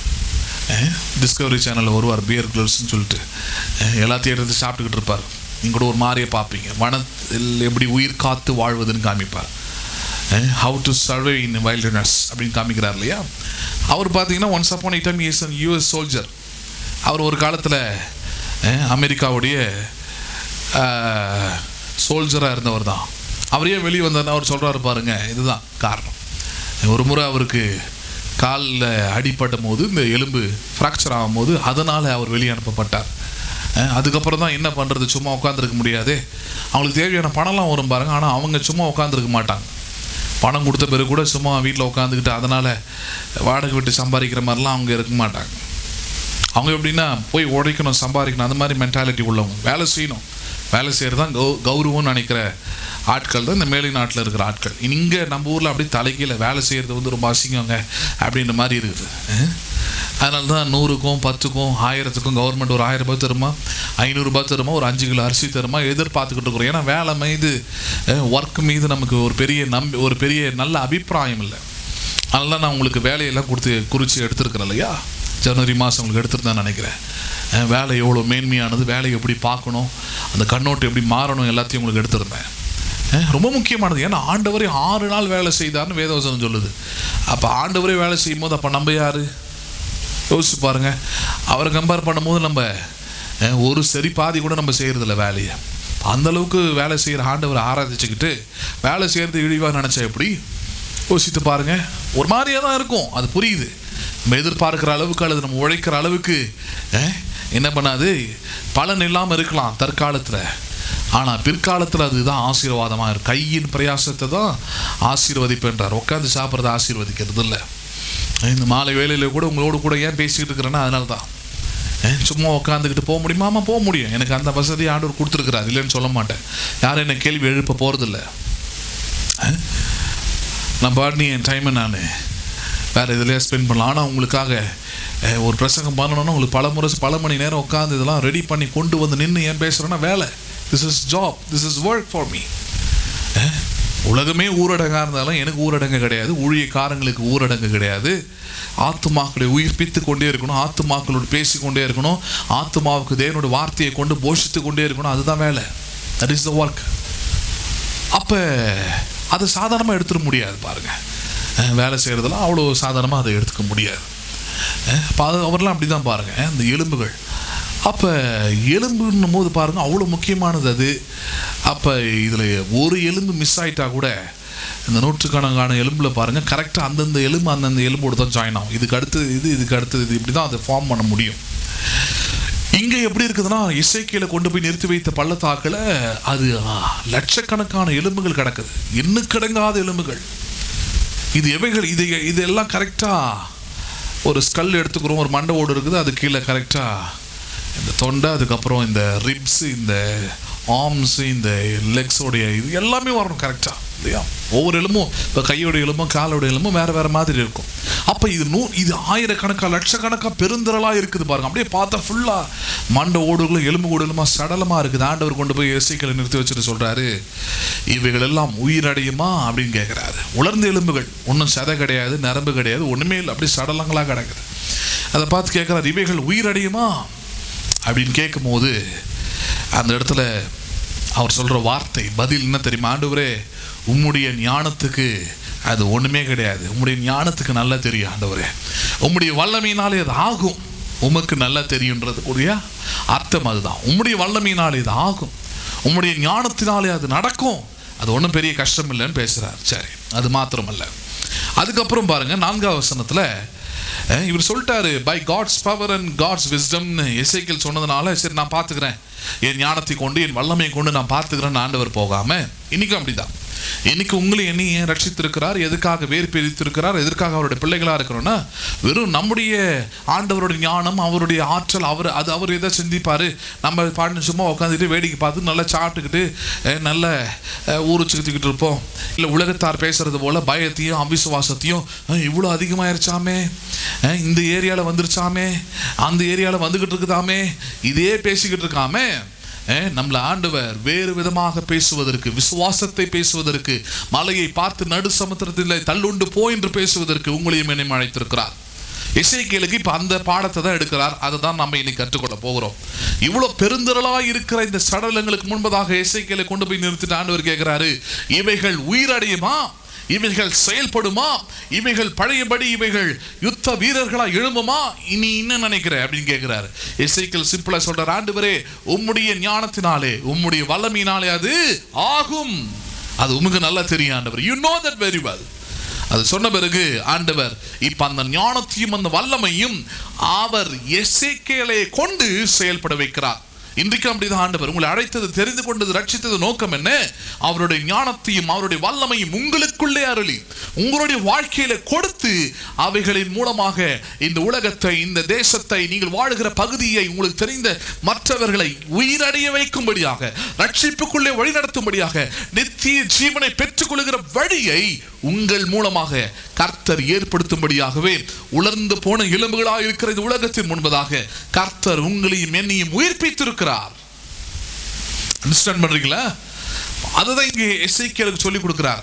எப்படி அது நடக்கும், எப்படி அதை செயல்படலாம் அப்படின்னும் போது இங்க பார்க்க போறோம் நம்ம 4ஆம் வசனத்திலிருந்து. அப்பொழுது அவர், நீ இந்த எலும்புகளை குறித்து தீர்க்க தரிசனம் என்ன பண்ணுவாயாக, உரைப்பாயாக. எக்ஸலண்ட். எலும்புகளை பார்த்து என்ன பண்ணு, தீர்க்க தரிசனங்களை உரைக்க வேண்டும் சொல்றார். எப்படி தீர்க்க தரிசனங்களை உரைப்பது? இங்கிருந்து கத்துக்க போறோம். தீர்க்க தரிசனங்களை உரைப்பது என்பது அமெரிக்காவில் என்னவோ நடக்குது, சைனாவில் என்னவோ நடக்கும், இந்தியாவில் என்னவோ நடக்கும், அந்த மாதிரி ப்ரெடிக்ஷனை எல்லாருமே சொல்றாங்க இன்னைக்கு. ஹலோ, சின்ன பிள்ளைங்கள இருந்து பெரியவங்க வரைக்கும் எல்லாரும் பேசிக்கிட்டு இருக்கிறாங்க. அப்ப தேவனுடைய தீர்க்க தரிசிகளுக்கும் இவங்களுக்கும் இவ்வளவுதான் வித்தியாசமா? அப்படி இல்லையே. ப்ரெடிக்ஷன் சொல்றது தீர்க்க தரிசனம் அல்ல. தீர்க்க தரிசனம் எப்படி சொல்லணும் தெரியுமா? நீங்களும் நானும் தீர்க்க தரிசிகள். எப்படி தேவனுடைய வசனத்தை, வார்த்தையை, விசுவாசத்தை கொண்டு ஞானத்தோடு நீங்கள் பேசும்போது, தேவ ஞானத்தோடு நீங்கள் பேசும்போது தேவனுடைய வல்லமை அந்த ஞானத்தை கொண்டு நீங்கள் பேசுகிற வார்த்தைகளை புறப்பட்டு வரும். அது ஃபர்ஸ்ட் லெவல் தான் எசேக்கியேலுக்கு இருந்த ஞானம். இந்த உலர்ந்த எலும்புகள், உங்கள் வாழ்க்கையில எது உலர்ந்து போயிருக்குதுன்னு பாருங்க, உங்கள் வாழ்க்கையில எவைகள் கெட்டு போயிருக்குதுன்னு பாருங்க, உங்கள் வாழ்க்கையில எது இனிமேல் இது ஜென்மத்துக்கும் வராது, நான் வெளியவே வர முடியாதுன்னு நினைக்கிறீங்களோ, அவைகளுக்கு முன்பதாக நீங்கள் என்ன செய்ய வேண்டும்? அவைகள் உயிரடையும்படிக்கு உங்களுடைய பொருளாதாரம், உங்களுடைய ஆசீர்வாதம், உங்களுடைய நன்மைகள், உங்களுடைய செழிப்பு, உங்களுடைய ஜீவன், உங்களுடைய ஆரோக்கியம், உங்களுடைய சுகம், உங்களுடைய எதிர்காலம் உயிரடையும்படியாக என்ன பண்றது? தேவனுடைய வல்லமை இவைகளுக்குள் அவைகளை அனுப்புவதுதான் உங்களுடைய வேலை. அதுக்கு தான் என்ன பண்ணணும்ன்றத இங்க கற்றுக்கொள்ள போகிறோம். என்ன பண்ணணும்? அதுக்கு 4வது வசனத்தை பாருங்கள். அப்பொழுது அவர், நீ இந்த எலும்புகளை குறித்து தீர்க்க தரிசனம் உரைத்து அவைகளை பார்த்து சொல்ல வேண்டியது என்னவென்றால், என்ன பண்ணணுமா? உலர்ந்து போயிருக்கிற எலும்புகளை பார்த்து நீ பேச வேண்டும் சொல்லி கொடுக்கிறார். வேற ஒண்ணும் கிடையாது. God commanded to Ezekiel to speak. முதலாவது காரியமே அதுதான். அதனால தலைப்பு அப்படி வச்சிருக்கிறோம். மௌனமாயிராதே, பேசு, பயப்படாதே. Without speaking you can't see the work of God. நீங்கள் பேசாமல் தேவனுடைய வேலையை, தேவனுடைய வல்லமையை நீங்கள் உங்கள் வாழ்க்கையில பார்க்கவே முடியாது. You should speak. சும்மா இருதயத்தில் விசுவாசிக்கிறேன், இருதயத்தின் விசுவாசிக்கிற வாயில உங்கள் சூழ்நிலையின் மத்தியில நீங்கள் பேசியாக வேண்டும். உலர்ந்து போயிருக்கிற காரியங்களுக்கு முன்பதாக நீங்கள் தேவனுடைய வாக்குத்தத்தத்தை, தேவன் உங்களுக்கு தந்திருக்கிற ரட்சிப்பை குறித்த காரியங்களை, வசனங்களை நீங்கள் பேசியாக வேண்டும். You should speak. எசேக்கியேலுக்கு முதல்ல சொல்லி கொடுக்கிற காரியமே தான்ப்பா. உலர்ந்த எலும்புகள் என்னுடைய ஞானத்தினாலும் என்னுடைய வல்லமையினாலும் அவைகள் உயிரடையும். நீ நம்பறல, அதை உனக்குள்ள இருந்து உன்னை வைத்து அவைகளை செய்ய போகிறேன். எப்படி ஆண்டவரே உம்முடைய ஞானத்தை, உம்முடைய வல்லமையை இந்த உலர்ந்த எலும்புகள் உயிரடையும்படியாக என்னை கொண்டு என்ன செய்ய போகிறீர் அப்படின்னு கேட்டீங்கன்னா அதுக்கு பதில் தான் இந்த 4வது வசனம். என்ன பதில் அது? நீ உலர்ந்து போயிருக்கிற காரியங்களுக்கு முன்பதாக பேசுவாயாக. தீர்க்க தரிசனம் என்பது என்ன? வருங்காலத்தை குறித்த சொற்கள், அவ்வளவுதான். எது? வருங்காலத்தை குறித்த வெளிப்பாடு. அப்ப உங்களுடைய வருங்காலம், உங்களுடைய எதிர்காலம் எப்படிப்பட்டதா இருக்க வேண்டும் என்பதை நீங்கள் இங்கிருந்து கற்றுக்கொள்ள வேண்டும். இவைகளை பேச வேண்டும். You should speak this. எப்படி பேசணுமா? 4வது வசனம் பாருங்க. அப்பொழுது அவர், நீ இந்த எலும்புகளை குறித்து தீர்க்க தரிசனம் உரைத்து அவைகளை பார்த்து சொல்ல வேண்டியது என்னவென்றால், உலர்ந்த எலும்புகளே, கர்த்தருடைய வார்த்தையை என்ன பண்ணுங்கள்? நீங்கள் கேளுங்கள். ஹலோ, உலர்ந்து போயிருக்கிற உங்கள் சூழ்நிலையை பார்த்து எதை பேச வேண்டும்? நீங்கள் கர்த்தருடைய வசனத்தை, கர்த்தருடைய வார்த்தையை, வாக்கு தத்தத்தை என்ன பண்ண வேண்டும்? பேச வேண்டும். ஹலோ, ஆமா, இது பேசும்போது ஒரு வேலை நீங்க நினைக்கலாம், இதெல்லாம் என்ன வேலைங்க? இதெல்லாம் கடன் பிரச்சனையை பார்த்து, பொருளாதார ஆசீர்வாதத்திற்காக, சுகத்திற்காக, பலத்திற்காக, ஆரோக்கியத்திற்காக, எதிர்காலம் செழிப்பாய் ஆசீர்வாதமாய் நன்றாய் இருக்கும்படியாக நான் இப்படி பேசணுமா? உலர்ந்து போயிருக்குதுங்க, அது வாய்ப்பே இல்லைங்க. ஆனா முதல் விசுவாசம் தேவனால் ஆகும் நம்புறீங்களா? தேவனுடைய ஞானத்தினாலும் தேவனுடைய வல்லமையினாலும் அது ஆகும்ன்றதை நீங்க விசுவாசிக்கிறீங்களா? அப்ப விசுவாசிக்கிற நீங்கள் சும்மா இருக்க கூடாது, நீங்கள் பேசியாக வேண்டும். எதை பேசணும்? அதான் முக்கியம். எதை பேசணும்? தேவனுடைய வார்த்தையை பேச வேண்டும். எதை பேசணும்? You should speak the word of God. இவ்வளவு பெரிய புத்தகம் எது கொடுத்திருக்கிறாருன்றீங்க? இவ்வளவு பெரிய வேதாகம் எது கொடுத்திருக்கிறாரு? இவ்வளவு பெரிய வேதாகமத்தில் நம்ம கடைசி இவ்வளவுதான் எடுத்துக்கிறோம். வெளிப்படுத்தல் பார்த்தீங்கன்னா இவ்வளவுதான், இவ்வளோண்டு எடுத்து வச்சுக்கிட்டு வெள்ளை குதிரை, கருப்பு குதிரை, 666, 6 கொம்புகள், 7 கொம்புகள், 5 கொம்புகள், 2 கொம்புகள், இதிலே சுத்திக்கிட்டு இருக்கிறோம். அதனால அப்படிப்பட்ட விசுவாசிகளுக்கே நம்மளை பார்த்து எப்படி திரும்ப இருக்கும்? பாரியா, விசுவாசமா அதை பார்த்து பேசணுமா? பேசணும், நடந்துருமா? நிச்சயமா நீங்க பேசாதீங்க, உங்களுக்கு நடக்காது. ஏன்னா விசுவாசித்து சொல்லுகிறவனுக்கு தான் நடக்கணும் ஆண்டவரே சொல்லிட்டார். உனக்கு தான் விசுவாசமே இல்லையே, இப்படி நடக்காது. நீங்களே ஒரு முடிவுக்குள்ள வந்துட்டீங்க, வசனத்துக்கு கீழ்ப்படிய மாட்டேன்றீங்க, அதை ஏற்றுக்கொள்ள மாட்டேன்றீங்க. இப்படிதான் விசுவாசத்தினாலே நீதிமான் பிழைக்க முடியும், வெற்றி அடைய முடியும், மேல வர முடியும் அப்படி நீங்க நம்பலனா அது உங்க இஷ்டம். அது நீங்க வேற ஏதாவது வழியை பாருங்க. தண்ணி தெளிக்கிறது, பிளெஸிங் கிளாத் வச்சுக்கிறது, இந்த மாதிரி நிறைய வழிகளை சில ஊழியக்காரர்கள் கையில் எடுத்திருக்கிறாங்க. அதை செய்யுங்க, ஒன்றும் நடக்காது. அதையும் சொல்லிடுறேன். நேரம் வேஸ்ட் ஆகும், பலன் வீணா போகும், இன்னும் பிரச்சனை அதிகரிக்கும். அந்த பிரச்சனையோடு வாழ கற்றுக்கொள்வீங்க. இவ்வளவுதான் நடக்கும். வெற்றி அடைய முடியாது, வெளியே வர முடியாது, சமாதானத்தை பெற்றுக்கொள்ள முடியாது, இருளை வெளிச்சமாக முடியாது, உலர்ந்து இருக்கிற காரியங்களை நீங்கள் உயிரடைய செய்ய முடியாது. காரணம், அதற்கு தேவன் தருகிற தேவனுடைய ஞானத்தினாலும் தேவனுடைய வல்லமையை நீங்கள் கட்டவிழ்த்து விடுவதற்கு ஆண்டவர் சொல்லுகிற காரியம் பேசு. எதை பேசு? நீ பயப்படுகிறத பேசாத, நீ அவிசுவாசிக்கிறத பேசாத, உன்னுடைய ஞானத்தை உன்னுடைய அறிவை பேசாத. தேவனுடைய ஞானத்தை கொண்டு தேவனுடைய வசனங்களை, தேவனுடைய வார்த்தைகளை, தேவனுடைய வாக்குத்தத்தங்களை உன்னுடைய சூழ்நிலைக்கு எது தேவையோ அதை தீர்க்க தரிசனமாக உரை. உலர்ந்து எழும்பு, உயிர் பெற்று எழும்பும். Dry bones will rise with life. When? எப்பொழுது? When you speaking to the dry bones. அது உலர்ந்து போய் இருக்கும் பொழுதே பேசு என்று ஆண்டவர் சொல்லுகிறார். அது உன் வாழ்க்கைக்கு சவாலிட்டு கொண்டிருக்கும் போதே பேசு என்று ஆண்டவர் சொல்லுகிறார். அது உனக்கு நேராக பயத்தை கொடியாக ஆட்டிக் கொண்டிருக்கும் போதே பேசு என்று ஆண்டவர் சொல்லுகிறார். பேசு, பேசு. You should speak. முதல் காரி, வெற்றியின் முதல் படியே நீங்கள் விசுவாசிப்பதை பேசுவதுதான். என்ன பண்ணுவது? மௌனமா இருந்தா வெற்றி வராது. அதுக்குதான் உங்களுக்கு எவ்வளவு காரியங்கள் எடுத்து காமிக்கிறேன். அதாவது தாவீதுடைய காரியத்தையும் பார்த்து, கோலியாத்துக்கு முன்னாடி போய் நின்னுகிட்டு அவன் பேசுறது இவன் கேட்கல. ஹலோ, இவன் என் தேவனுடைய ஞானத்தை கொண்டு, என் தேவனுடைய வல்லமை கொண்டு உன்னை என்ன செய்வேன் அதை அவன் பேசினான். சபையே, நீ அதுதான் பேச வேண்டும். தேவனுடைய பிள்ளைகளே, நீங்கள் அதை தான் பேச வேண்டும். கோலியாத்தை பத்தி பேசாதீங்க. தேவனுடைய ஆவியை இழந்த, அபிஷேகத்தை இழந்த சவுல் அதை பேசிக் கொண்டிருந்தான். கோலியாத்து எவ்வளவு பெரிய ஆள் தெரியுமா? அவன் சிறு வயது முதற்கொண்டு அவன் பராக்கிரமசாலி, அவன் யுத்த வீரன், அவன் யுத்தத்துக்கு பழகினவன். ஆனால் தாவீது யாரை குறித்து பேசினான்? கோலியாத்தை அழித்து அவன் தலையை வெட்டி ஜெய கம்பீரமாய் நடந்து வரக்கூடிய அந்த சூழ்நிலையை உண்டாக்குகிற, அந்த எதிர்காலத்தை உண்டாக்குகிற அப்படிப்பட்ட தீர்க்கதரிசியாய் தான் தாவீது அதை பேசினான். தேவனுடைய வல்லமை என்ன செய்யும் தெரியுமா?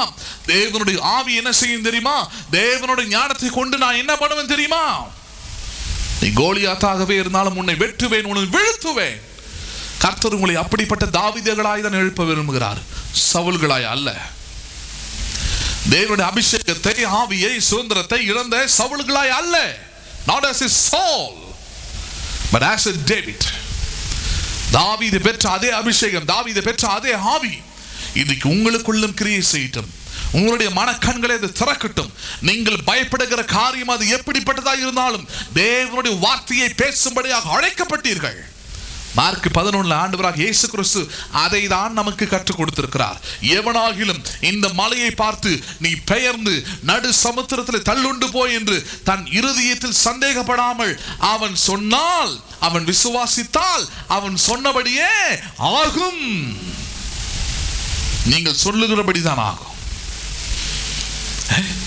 ஒருவேளை உலகத்துக்கு இது முட்டாள்தனமா தெரியலாம். யாருக்கு முட்டாள்தனமா தெரியலாம் அது?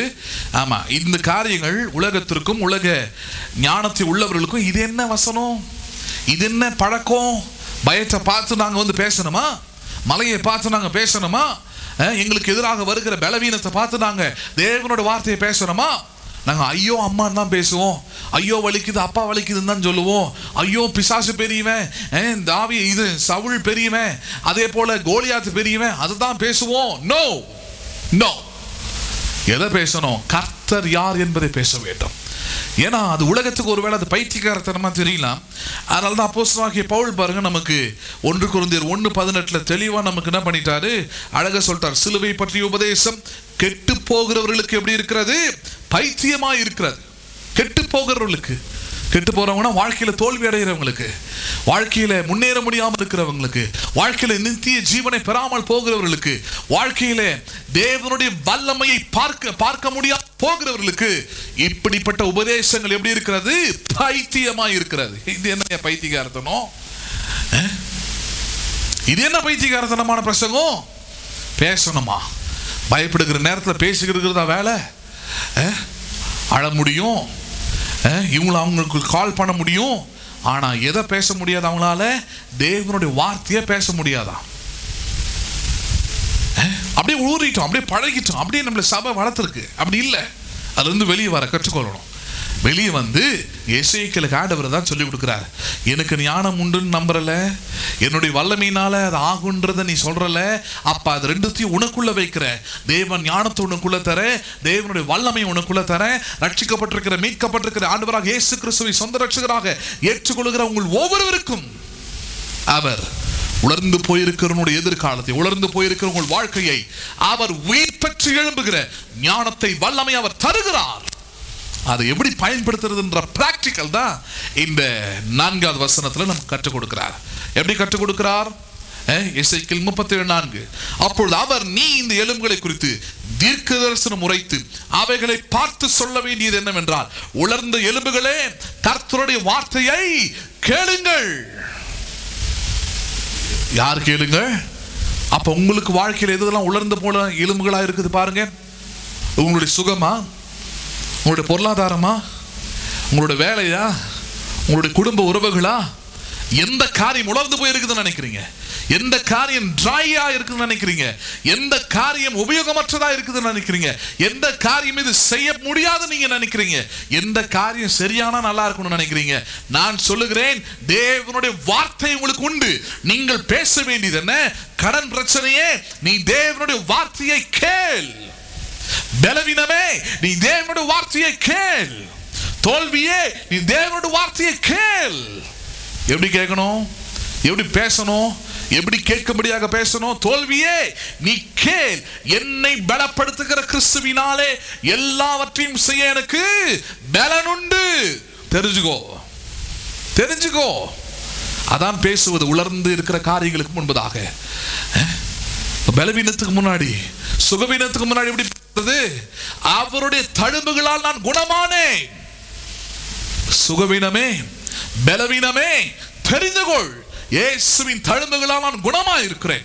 2000 வருடங்களுக்கு முன்பதாகவே கல்வாரி சிலுவையிலே என் மீட்பர், என்னை ரட்சித்துக் கொண்டவர், என்னை தெரிந்து கொண்டவர், அவர் அடிக்கப்பட்டிருக்கிறார். அவருடைய தழும்புகளால் நான் குணமானேன். தெரிந்து கொள். கடன் பிரச்சனையை பார்த்து எப்படி பேசுறது? பொருளாதார ஆசீர்வாதத்தை பார்த்து எப்படி பேசுறது? உலர்ந்து போயிருக்குது. அதுக்கு தான் தேவனோட வார்த்தையை படிக்கணும். படிச்சு இப்படி பேசணுன்றத பிராக்டிக்கல் உங்களுக்கு சொல்லித்தரேன். எப்படி பேசணும்? உலர்ந்த எலும்பு உலர்ந்த எலும்புகளை போல இருக்கிற என் பொருளாதாரமே, உலர்ந்து போயிருக்கிற பண பற்றாக்குறையே, நீ கேள். அவர் சிலுவையில் அடிக்கப்பட்டதன் மூலமாக அவருடைய ஐஸ்வர்யம் எனக்கு கொடுக்கப்பட்டிருக்கிறது. என்னை அவர் ஐஸ்வர்யம் ஆக்குவதற்காக அவர் கல்வாரி சிலுவையிலே தரித்திரரானார். கிறிஸ்து இயேசுவின் மகிமையினாலே என் குறைவுகள் எல்லாம் எதுவாக மாறும்? நிறைவுகளாக மாறும். திராட்சரசம் புரண்டோடும். இதுதான் தேவனுடைய வார்த்தையை பேசுறது.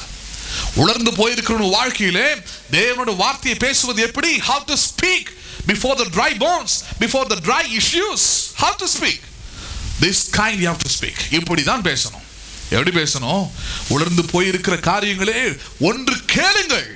என் ஆண்டவர் உயிர் தெழுந்த இயேசு கிறிஸ்து இன்றைக்கும் உயிரோடு இருக்கிறவர், இன்றைக்கும் செயல்படுகிறவராய் இருக்கிறவர், தேவ ஆவியை எனக்குள்ளே தந்திருக்கிறவர். அவர் சொல்லுகிறதாவது கேள். பேசணும். என்ன பண்ணணும்? பேசணும். கர்த்தருடைய வார்த்தையை பேசணும். அதான் முக்கியம். எங்க தாத்தா யார் தெரியுமா? எங்க அப்பா யார் தெரியுமா? நான் யார் தெரியுமா? இல்ல, கர்த்தருடைய வார்த்தையை பேசு. கர்த்தர் யார் என்பதை உலர்ந்து போயிருக்கிற உங்கள் பிரச்சனைகளுக்கு முன்பதாக பேசுங்கள். அப்ப என்ன நடக்கும் தெரியுமா? என்ன நடக்கும் தெரியுமா? 5 வசனத்தை பாருங்க. கர்த்தராகிய ஆண்டவர் இந்த எலும்புகளை நோக்கி, இதோ நான் உங்களுக்குள் ஆவியை என்ன பண்ணுவேன்? பிரவேசிக்க பண்ணுவேன். அப்பொழுது என்ன ஆகும்? அது உயிரடையும். உயிர் அடைவீர்கள். உயிர் அடைவீர்கள். எப்போ உயிர் வருமா? முதல்ல பேசு. நீ பேசுனீனா அந்த உலர்ந்து போயிருக்கிற அந்த காரியத்துக்குள்ள கர்த்தருடைய ஆவியானவர் பிரவேசிப்பார்.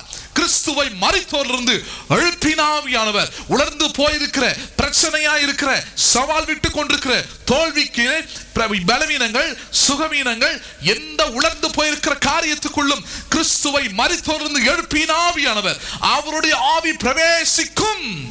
சாவுக்கு ஏதுவான எந்த காரியத்தையும் அது உயிர்ப்பிக்கும். எசேக்கியேலுக்கு அன்னைக்கு சொல்லி கொடுக்கிறார். அத இன்னைக்கு உங்களுக்கு சொல்லி கொடுக்கிறாரு. பயப்படாத. ஐயோ, இவ்வளோ காரியங்கள் உலர்ந்து போயிருக்குது, இவ்வளவோ எலும்புகளா இருக்குது, இவைகளெல்லாம் ஒன்று சேருமா? கரெக்டா கனெக்ட் பண்ண முடியுமா? இது என்னுடைய ஞானத்தினால, என்னுடைய அறிவினால, என்னுடைய பலத்தினால முடியாதே. நோ. ஒருவேளை நீங்க அப்படிப்பட்ட பிரச்சனைகளை பார்த்து குழம்பி கொண்டிருப்பீங்கன்னா, ஆவியானவர் உங்களோடு கூட பேசிக் கொண்டிருக்கிறார். அதை என்கிட்ட விட்டுரு, அது என்னுடைய ஞானம் என்னுடைய பலத்துக்கு விட்டுரு. உங்ககிட்ட சிம்பிளா ஒன்று சொல்றேன், பேசு, பயப்படாத, குழம்பிடாத, பதறாத, பேசு சபையே. நீ தேவனுடைய ஆலயமாய் தெரிந்து கொள்ளப்பட்டது நோக்கம் அதுதான். You should speak what you have faith on God. தேவன் மீது எப்படிப்பட்ட விசுவாசத்தை வைத்திருக்கிறாய் என்பதை நீ பேசியாக வேண்டும். பேசிக்கொண்டே இரு. அதுதான் சொன்னேன், உலகத்துக்கு அது பைத்தியமா தெரியலாம். ஏன்? அவன் கெட்டு போறவன், அவன் தோல்வி அடைகிறவன், அவன் பயந்து நடுங்கி படுகுழியில பாதாளத்துல போகிறவன், அவனுக்கு இந்த சுவிசேஷம் சிலுவையை குறித்த உபதேசம் அவனுக்கு பைத்தியமா இருக்கும். ஆனால் ரட்சிக்கப்படுகிற எனக்கும் ரட்சிக்கப்பட்டிருக்கிற உங்களுக்கும் இந்த உபதேசம் தான் தேவ பலனாய் இருக்கிறது. பலன் உள்ளவர்களாய் மாற்றுது, வெற்றியடைய செய்கிறது. நம்புறீங்களா அத? ஆமென். நம்புங்க அத. உங்களை வெற்றியடைய செய்கிற வார்த்தை இது, உங்களை வெற்றியடைய செய்கிற வாழ்க்கை இது. உலக நம்புற மாதிரி நீங்க நம்பாதீங்க. இது பைத்தியக்காரத்தனமானது. தேவனோட வார்த்தையை பேசணுமா, தேவனோட வார்த்தையை சொல்லணுமா, அதை விசுவாசிக்கணுமா? நோ. நான் சொல்றேன், இதுதான் வெற்றியின் வழி, இதுதான் வாழ்வின் வழி, இதுதான் நம்பிக்கையின் வழி, இதுதான் பயத்தை அகற்றுவதற்கு இருக்கிற ஒரே வழி. பேசு சபையை, நீ என்ன பண்ணு? பேசு. மௌனமா இருந்தது போதும். இதுவரைக்கும் பிசாசு கொண்டு வந்த பிரச்சனைகளை பார்த்து பயந்து நடுங்கி ஒடுங்கி வாழ்ந்தது போதும். பேசு. கர்த்தர் உன்னோடு கூட இருக்கிறார்.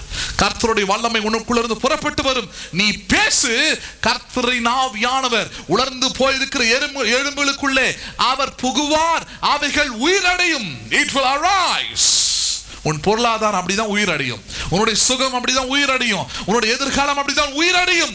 கர்த்தருடைய ஆவியானவர் நீ பேசும்போது அவர் என்ன பண்ணுவார்? பிரவேசிப்பார். பிரவேசிப்பார். வார்த்தையில் அண்டர்லைன் பண்ணி வச்சுங்க பைபிள்ல. கர்த்தராகிய ஆண்டவர் இந்த எலும்புகளை நோக்கி, இதோ நான் உங்களுக்குள் ஆவியை பிரவேசிக்க பண்ணுவேன், அப்பொழுது அது உயிரடையும். உயிரடைவீர்கள். இப்படிதான் அடையணும்ன்ற. அப்ப தோல்வியா இருக்குது, பிரச்சனையா இருக்குது, கவலையா இருக்குது. இது எப்படி நடக்கும், இப்படி எப்படி ஆகும்? மனுஷனுடைய பலத்தினால ஆகுமா, என்ன ஞானத்தினால முடியாத போல தோணுதே. கர்த்தருடைய ஆவி இருக்கிறது. பலத்தினாலும் அல்ல, பராக்கிரமத்தினாலும் அல்ல, தேவனுடைய ஆவியினாலே ஆகும். யாராலே ஆகும்? அந்த ஆவியானவரை பெற்றிருக்கிறோம். அந்த ஆவியானவரை நீங்கள் பெற்றிருக்கிறீர்கள். கர்த்தருடைய ஆவி எங்க உண்டாங்க? விடுதலை நிச்சயம் உண்டு. இந்த வார்த்தையை ஆண்டவர் இந்த அருமையான மாலை வேளையில் உங்களுக்கு தந்து கொண்டிருப்பது நோக்கம் அதுதான். புரியுதுங்களா உங்களுக்கு?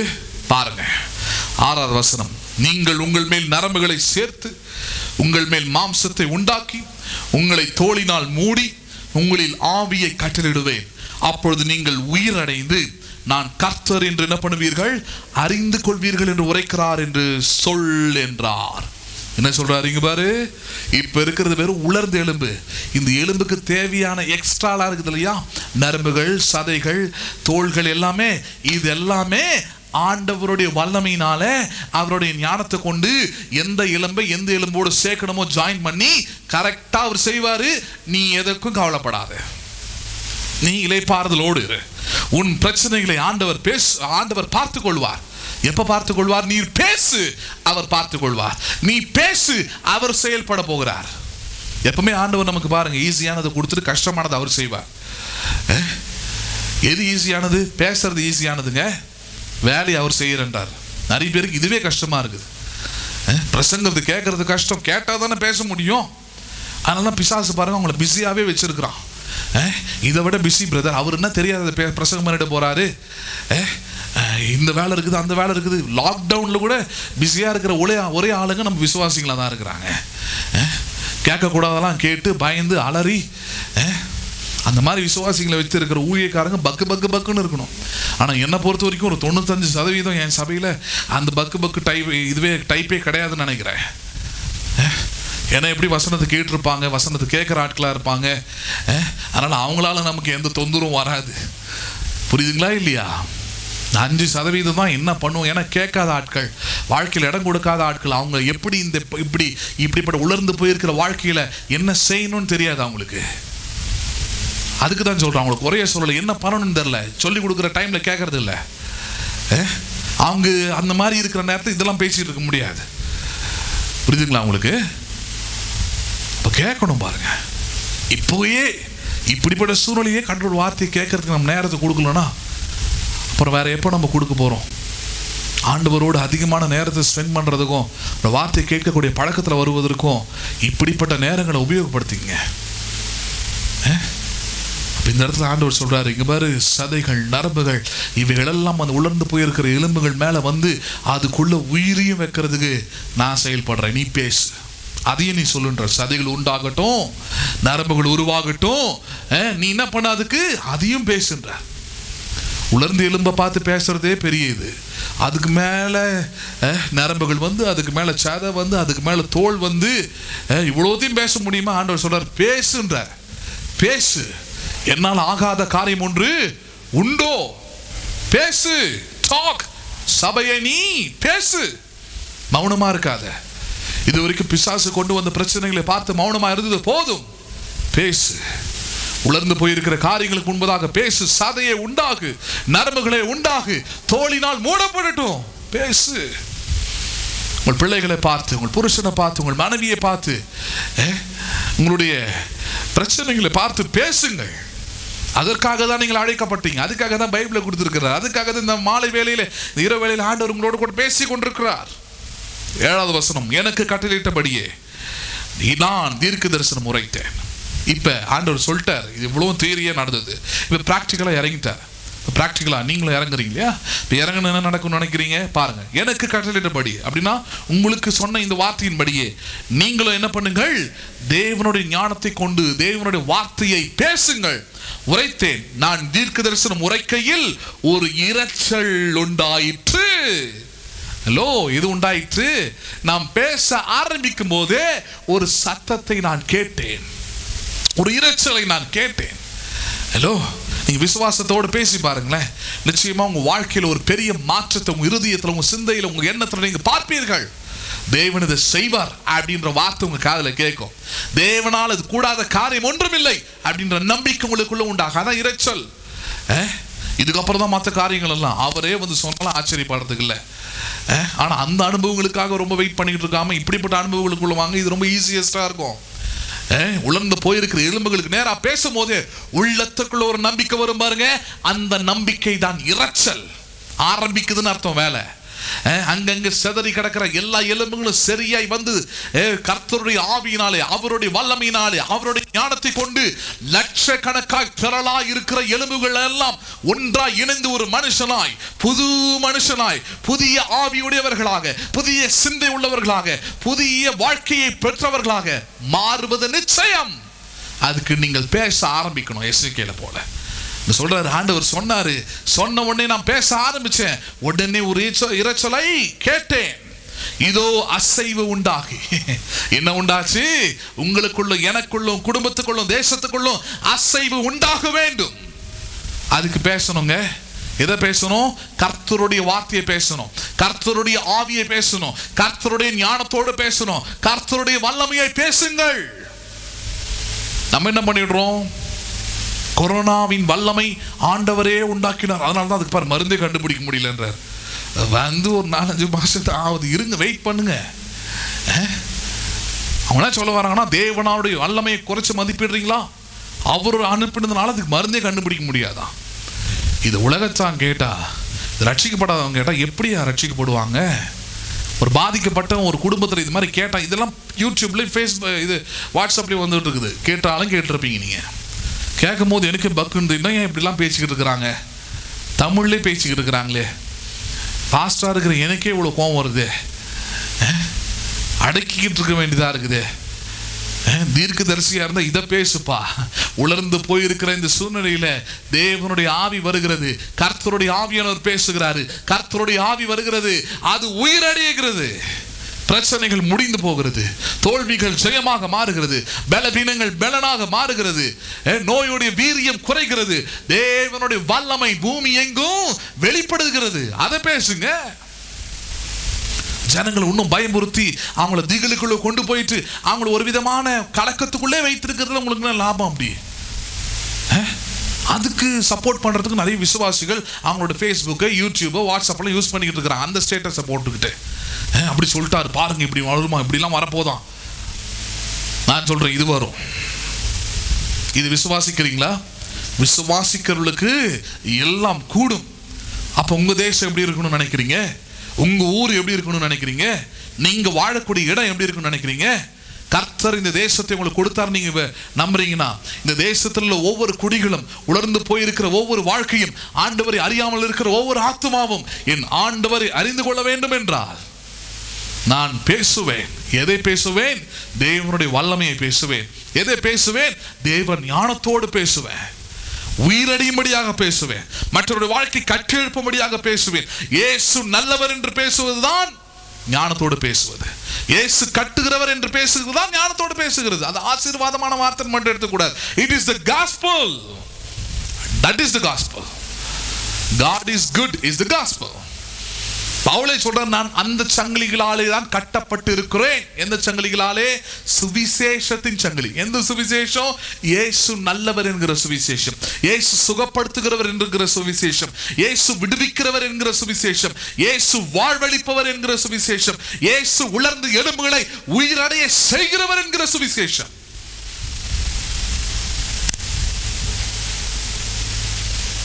எசேக்கியேல் இந்த அறிவு, இந்த ஞானம் அவனுக்கு உண்டாயிருந்ததுனால தான் பேசுறார்.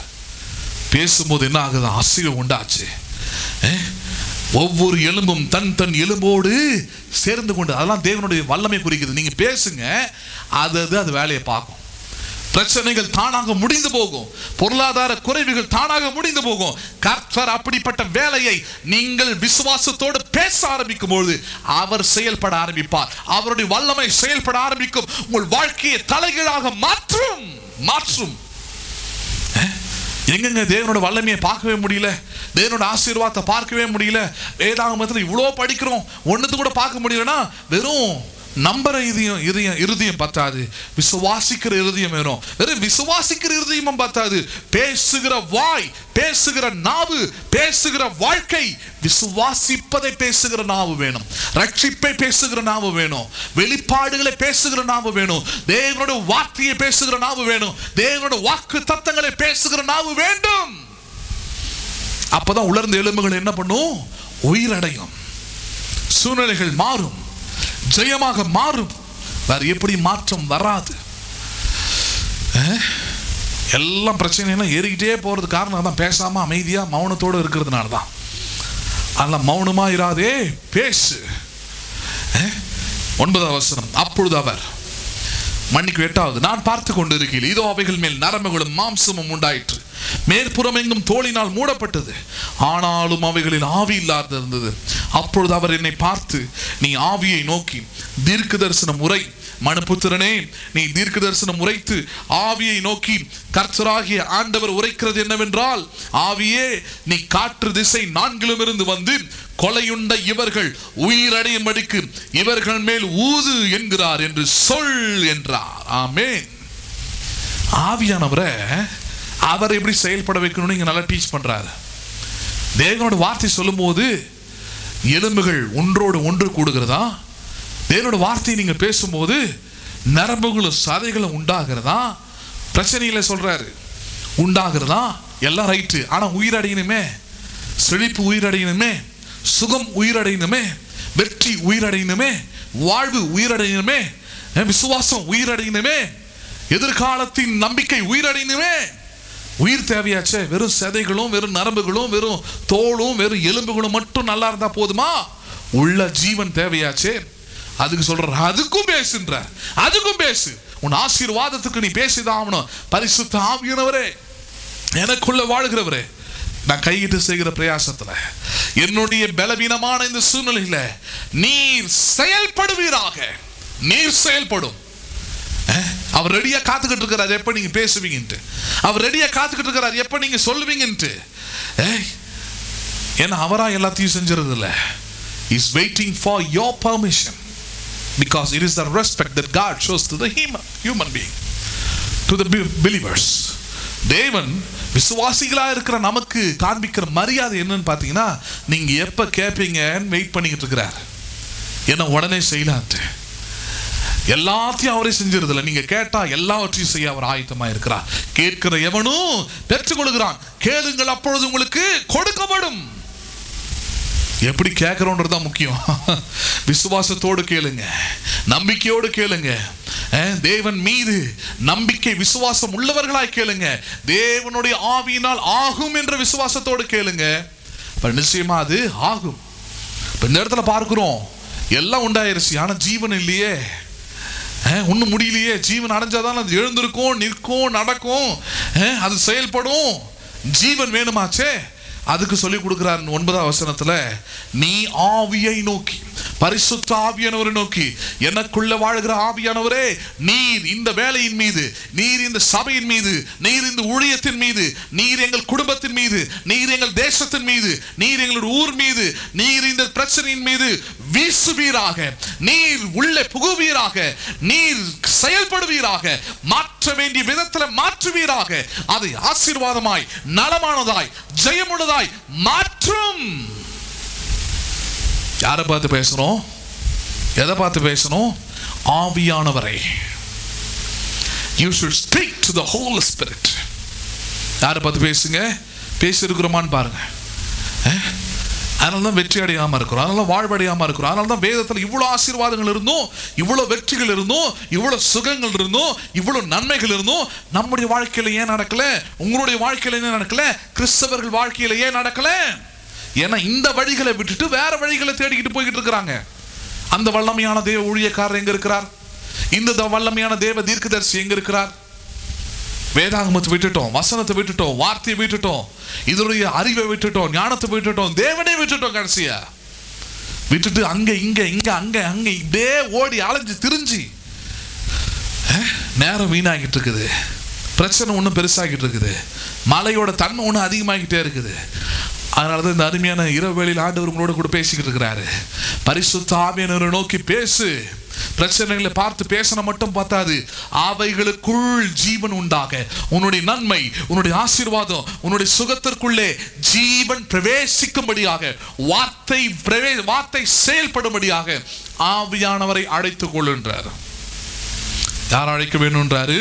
Call the Holy Spirit to lead you. Call the Holy Spirit to make you to walk. பரிசுத்த ஆவியானவரை அழைங்க. வெற்றியில் நடப்பதற்கு, வாழ்ந்திருப்பதற்கு, செழித்திருப்பதற்கு, பயங்கள் அகற்றப்படுவதற்கு, நம்பிக்கை உண்டாவதற்கு call the Holy Spirit. கிறிஸ்துவை மரித்தோரிலிருந்து எழுப்பின ஆவியானவரை அழையுங்கள். சாவுக்கேதுவான உங்கள் சரீரங்களையும் அவர் உயிர்ப்பிக்க வல்லவர். அவரையும் கூப்பிடுன்றார், அவருக்கும் கட்டளை கொடுன்றாரு, அவரிடத்துல பேசுன்றாரு, அவரையும் சொல்லு. ஆவியானவர் யார் தெரியுமா? மரித்த கிறிஸ்துவை, 3 நாள் அடக்கம் பண்ணப்பட்ட கிறிஸ்துவை உயிரோடு எழுப்பி அவரை மீட்பராய், அவரை இரட்சகராய், அவரை அல்லாமல் வேறு நாமம் உலகத்தில் இல்லை என்கிற அளவுக்கு உயர்த்தின ஆவியானவர் எனக்குள்ளும் உங்களுக்குள்ளும் வாசம் பண்ணுகிறார். அவரை உங்களுடைய உலர்ந்த காரியத்தின் மீது, நீங்கள் தேவனுடைய வார்த்தையை பேசுகிற உலர்ந்த காரியத்தின் மீது பேசுங்கள். ஆவியானவரை அனுப்புங்கள். அவருக்கு நீங்கள் வேலையை கொடுங்க, அவரை செயல்பட சொல்லுங்க. அவர் செயல்படுவார். செயல்படும் போது என்ன தெரியுமா ஆகும்? 10வது வசனம், செயல்படுகிறார். எப்படி? எனக்கு கற்பிக்கும்படி நான் தீர்க்க தரிசனம் உரைத்தேன், அப்பொழுது ஆவி அவர்களுக்குள் பிரவேசிக்க.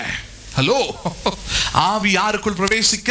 நீங்க எந்த உலர்ந்த காரியத்துக்கு கூட நீங்க பேசிக்கிட்டு இருக்கிறீங்களோ அதற்குள் தேவ ஆவியானவர், கிறிஸ்துவை மரித்தோரிலிருந்து எழுப்பின ஆவியானவர் பிரவேசிக்கிறார். அவர் is entering into your problems. He's entering into your all kind of issues, all kind of negative thoughts. God's power, God's Holy Spirit is entering into that. வல்லமையின் ஆவியானவர் எந்த காரியத்திற்காக நீங்கள் ஜெபித்துக் கொண்டிருக்கிறீர்களோ, எந்த காரியத்தை நீங்கள் பேசிக் கொண்டிருக்கிறீர்களோ அதற்குள்ளே அவர் பிரவேசிக்கிறார். ஜெயத்தை உண்டு பண்ணும்படியாக, வெற்றியை உண்டு பண்ணும்படியாக, வாழ்வை உண்டு பண்ணும்படியாக, சோதனைகளை தாண்டி பெரிய சாதனைகளை படைக்கும்படியாக பரிசுத்த ஆவியானவர் அவர் உள்ளே நுழைகிறார். பேசுங்கள், சொல்லுங்கள். ஆவியானவரை நீர் செயல்படும். Not by my strength, என்னுடைய பலத்தினால் அல்ல, என்னுடைய பராக்கிரமத்தினால் அல்ல, கிறிஸ்துவை மரித்தோரிலிருந்து எழுப்பின ஆவியானவரால் எல்லாம் ஆகட்டும். பேசி பாருங்களேன், வெற்றியின் வாழ்வு உங்களுடையதா இருக்கும். நிச்சயமாக ஆண்டவர் உங்களை அப்படி மாற்றுவார். No one can stop your victory. வெற்றியை ஒருவரும் தடை செய்ய முடியாது. காரணம், வெற்றியின் வழி இதுதான். வெற்றி வாழ்வின் வழி எது? விசுவாசித்ததை பேசுங்கள். ஆவியானவருக்கு கட்டளை கொடுங்கள். ஆவியானவரே, நீர் உணர்ந்து போயிருக்கிற இந்த காரியத்தோடு, நான் பேசின வாக்குத்தத்தத்தோடு நீர் செயல்படுவீராக. அப்ப என்ன ஆகும்? அப்பொழுது ஆவி அந்த காரியங்களுக்குள்ளே பிரவேசிக்க அவைகள் உயிரடைந்து காலூன்றி மகா பெரிய சேனையா என்ன பண்ணும்? அது நிற்கும். ஹலோ, விழுந்து போன உங்க பொருளாதாரம், விழுந்து போன உங்களுடைய சுகம், விழுந்து போன உங்களுடைய குடும்ப உறவுகள், விழுந்து போன உங்களுடைய நன்மைகள், அது என்ன பண்ணும்? அது உயிரடைந்து, ஆவியானவராலே உயிரடைந்து காலூன்றி அது நிற்கும். சேனைகளாய் எழும்பும். எப்படி எழுமோ? ஆமா, எது சேனையா எழுமோ? எது? ஜெயம் சேனையா எழும்பும், ஆசீர்வாதம் சேனையா எழும்பும், வெற்றி சேனையா எழும்பும், சுகம் சேனையா எழும்பும். எழும்புவதற்கு 2 காரியங்கள் முக்கியமாக இருக்கிறது. ஒன்று, தேவனுடைய வார்த்தையை முதலாவது பேசுவது. இரண்டாவது, அந்த வார்த்தை பேசப்பட்ட காரியத்திலே ஆவியானவரை அனுமதிப்பது, ஆவியானவரை உள்ளே புக செய்வது, ஆவியானவரை நீர் செயல்படும் என்று சொல்வது. வார்த்தையும் பேசணும், ஆவியானவரையும் பேசிதாகணும். பேசுனீங்கன்னா இது நிச்சயமாய் நடக்கும். உங்கள் வாழ்க்கை மாற்றப்படுவது நிச்சயம். No one can stop your victorious life. வெற்றியின் வாழ்க்கையை ஒருவரும் தடுக்க முடியாது. கோலியாத்தை வீழ்த்துவதை ஒரு சவுலும், ஒரு இஸ்ரவேலும், ஒரு எல்டர்ஸும் தடுக்க முடியாது. இஸ்ரவேலின் ராணுவங்களுக்கு தலைவர் உங்களோடு கூட இருந்து அவர் நிச்சயமாக விழுந்து போன உங்கள் குடும்பத்தை, விழுந்து போன உங்கள் குடும்ப ஆசீர்வாதத்தை, விழுந்து போன உங்களுடைய பலத்தை அவர் காலூன்றி எழுந்து நிமிர்ந்து நிற்க செய்வார். பெரும் சேனையாய் நிற்கும். எப்படி நிற்பீர்கள்? பெரும் சேனையாய் நிற்பீர்கள். 11, அப்பொழுது அவர் என்னை நோக்கி, மனுபுத்திரனே, இந்த எலும்புகள் இஸ்ரவேல் வம்சத்தார் அனைவருமே, இதோ அவர்கள் எங்கள் எலும்புகள் உலர்ந்து போயிற்று, எங்கள் நம்பிக்கை அற்று போயிற்று, நாங்கள் அறுப்புண்டு போகிறோம் என்கிறார்கள். சொல்றாரு, இது யார் தெரியுமா? இஸ்ரவேல் புத்திரர் தான் இந்த எலும்புகள்லாம். அவங்க வாழ்க்கையில நாங்கள் உலர்ந்து போயிட்டோம், நாங்கள் நொந்து போயிருக்கிறோம், நாங்கள் நம்பிக்கையற்று போயிருக்கிறோம். இந்த நிலைமைக்கு காரணம் 2 தான். ஒன்று, ஒழுங்கா ஆலயத்துக்கு வந்து அல்லது ஒழுங்கா ஊழியத்தில் இணைந்து ஒழுங்கா தேவனோட வார்த்தை கேட்காம இருக்கிறது. 2வது, கேட்ட பிறகும் வசனங்கள் எல்லாம் கேட்ட பிறகும் அதை விசுவாசிக்காம சொன்ன அந்த வழிமுறையின் பிரகாரம் செயல்படாமல் இருக்கிறது தான் வாழ்க்கையில நம்பிக்கையற்று போகிறது, பயத்தோடு வாழ்வது, உணர்ந்து போயிருக்கிறதுலாம் காரணம். அறுப்புண்டு போகிறோம், கெட்டு போகிறோம், எல்லாம் போச்சு, அது போச்சு, இது போச்சு. ஏன் பேசிக்கிட்டு இருக்கிறாங்க விசுவாசிகள்? ஏன் பேசிக் கொண்டிருக்கிறார்கள் ஊழியக்காரர்கள்? ஏன்னா அவர்களுக்குள்ளே இந்த ஞானம், இந்த அறிவு இல்லை.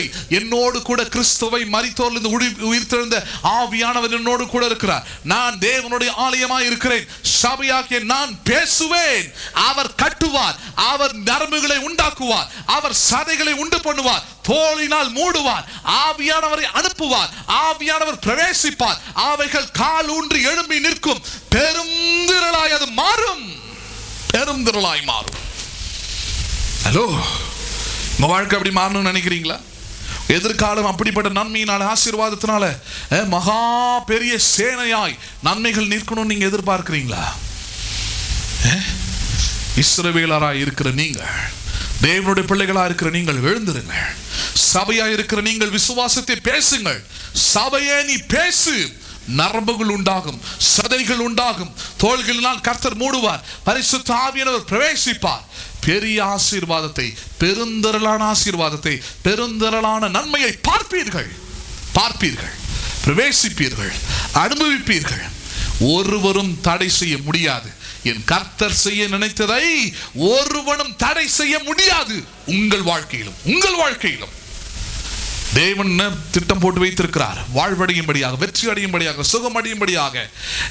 உங்கள் பிள்ளைகளை குறித்த எதிர்கால திட்டமும் அதுதான், உங்களை குறித்த எதிர்கால திட்டமும் அதுதான். நாசமா போறது, அழிஞ்சு போறது, தோல்வி அடைகிறது அதுவல்ல. நீங்கள் வாழ்வடைவதுதான் தேவனுடைய திட்டம். நீங்கள் வெற்றி அடைவதுதான் தேவனுடைய திட்டம். கடன் பிரச்சனையிலிருந்து வெளியே வருவதுதான் God's plan. அந்த பிளானுக்கு நீங்க இடம் கொடுக்கணும்னா தேவனுடைய வல்லமை உங்கள் வாழ்க்கையில், உங்கள் குடும்பத்தில், உங்கள் வேலையில் செயல்படணும்னா பேசு. சபையே, தேவனுடைய ஆலயமாக இருக்கிறவர்களே, பேசுங்கள். ஜீவனை பேசுங்கள், வெற்றியை பேசுங்கள், சுகத்தை பேசுங்கள், சிலுவையில் ஆண்டவர் சம்பாதித்து கொடுத்ததை பேசுங்கள், கிருபையை பேசுங்கள், விசுவாசிப்பதை பேசுங்கள், தேவனுடைய வார்த்தையை பேசுங்கள், ஆவியானவருடைய தன்மைகளையும் வல்லமைகளையும் பேசுங்கள். நன்மைகளும் ஆசீர்வாதங்களும் சுகங்களும் வெற்றிகளும் பெருந்திரளாய் ஊன்றி எழும்பி நிற்பதை நீங்கள் பார்ப்பீர்கள், செயல்படுவதை பார்ப்பீர்கள். 13வது வசனம், ஆகையால் நீ தீர்க்க தரிசனம் உரைத்து அவர்களோடு சொல்ல வேண்டியது என்னவென்றால், கர்த்தராகிய ஆண்டவர் உரைக்கிறார், இதோ என் ஜனங்களே, நான் உங்கள் பிரேத குழிகளை திறப்பேன். I will open up your grave hearts. அடுத்த வாரம் அதெல்லாம் பேசுறேன்.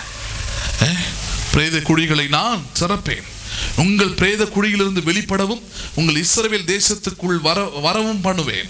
என் ஜனங்களே, நான் உங்கள் பிரேத குழிகளை திறந்து உங்களை உங்கள் பிரேத குழிகளிலிருந்து வெளிப்பட பண்ணும்போது நான் கர்த்தர் என்று நீங்கள் அறிந்து கொள்வீர்கள்.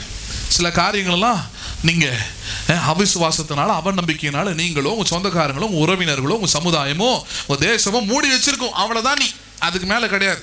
இதுக்கு மேல நீ வெளியே வர முடியாது, இதுக்கு மேல உயர முடியாது, இதுக்கு மேல ப்ரமோஷன் கிடையாது, இதுக்கு மேல வாழ்வு கிடையாது, இதுக்கு மேல வெற்றி கிடையாது. உனக்கும் பிள்ளைங்களுக்கு எல்லாருக்குமே அவ்வளவுதான். ஓவர், லைஃப் சாப்டர் ஓவர்னு சிலவங்களாம் கல்லறை கட்டி அதை டெக்கரேட்டே பண்ணிட்டு இருப்பாங்க. ஆவியில சொல்றேன், நான் சொல்றேன், கர்த்தர் அப்படிப்பட்ட மூடப்பட்ட கல்லறைகளை திறக்கிறார், ஒருவரும் மூடக்கூடாதபடி திறக்கிறார். அடுத்த வாரம் அதெல்லாம் பார்க்க போறோம். செவ்வாய்க்கிழமையில் பைபிள் ஸ்டடியில் இதே போல தெளிவாக அதில் பார்க்கலாம் இன்னும். ஆனால் ஆண்டவர் சொல்லுகிற வார்த்தை இதுதான், மூடப்பட்ட கல்லறை போல இருக்கிறவர்களே, மூடப்பட்ட ஆசீர்வாதம், மூடப்பட்ட சுகம், மூடப்பட்ட காரியங்கள் இனி திறக்கும். தேவனுடைய வல்லமை அதை செய்யும். தேவனுடைய வல்லமை அதை செய்யும். அதுக்கு தான் இவ்வளோ பெரிய புத்தகத்தை கொடுத்துருக்கிறாரு. 6000க்கும் மேற்பட்ட வாக்கு தத்தங்கள் எதுக்கு? சங்கீதங்கள் எதுக்கு? நீதிமொழிகள் எதுக்கு? யோசிச்சு பாருங்க. இவ்வளோ பிரசங்கங்கள் எதுக்கு? ஹலோ, தோல்வியில வாழ்வதுக்கா? தோல்வியை பேசுறதுக்கா? நோ. கர்த்தருடைய ஆவியை கொண்டு பிரேதங்களாய் மூடப்பட்டிருக்கிற உங்களுடைய பிரேத குழிகளை கர்த்தர் திறக்கிறார், உயிர் உள்ளவைகளாக மாற்றுகிறார். எந்த இடத்துல அவமானப்பட்டு அசிங்கப்பட்டு நீங்கள் தோல்வியை சந்தித்தீர்களோ அந்த இடத்துல கர்த்தர் உங்களை கீர்த்தியும் புகழ்ச்சியுமாக வைக்கிறார். ஒருவரும் கர்த்தர் செய்ய நினைத்த இந்த திட்டத்தை தடை செய்ய முடியாது. அதை மட்டும் நம்புங்க. Not even one person can stop what God has planned for you. ஒருவரும் தடை செய்ய முடியாது. கடைசியா 14வது வசனம், என் ஆவியை உங்களுக்குள்ளே வைப்பேன். எதை வைத்திருக்கிறார்? நல்லதுன்னு சொல்லுங்களேன். அவருடைய ஆவியானவரை உங்களுக்குள்ளே வைப்பேன், நீங்கள் உயிரடைவீர்கள். நான் உங்களை உங்கள் தேசத்தில் வைப்பேன், அப்பொழுது நான் கர்த்தர் என்று அறிந்து கொள்வீர்கள். இதை சொன்னேன், இதை செய்வேன் என்று கர்த்தர் உரைக்கிறார் என்று சொல்லுகின்றார். இதை சொன்னேன், இதை செய்வேன். ஆண்டவர் உங்களை பார்த்து சொல்லுகிற காரியம் அதான். இதை சொல்றேன், இதை நிச்சயமா உனக்கு என்ன பண்ணுவேன்? செய்றேன். எதை செய்ய போறாரா? உள்ளிருந்த எலும்புகள் நிச்சயமாக உயிரடையும், மூடப்பட்ட பிரேத குழிகள் திறக்கும், கர்த்தர் சாம்பலை சிங்காரமாக மாற்றுகிறார். இதை சொன்னார், நிச்சயமாக செய்வார். அவர் ஆவியை உங்களுக்குள்ளே வைக்கிறாரா? நீங்கள் உயிரடைவீர்களா?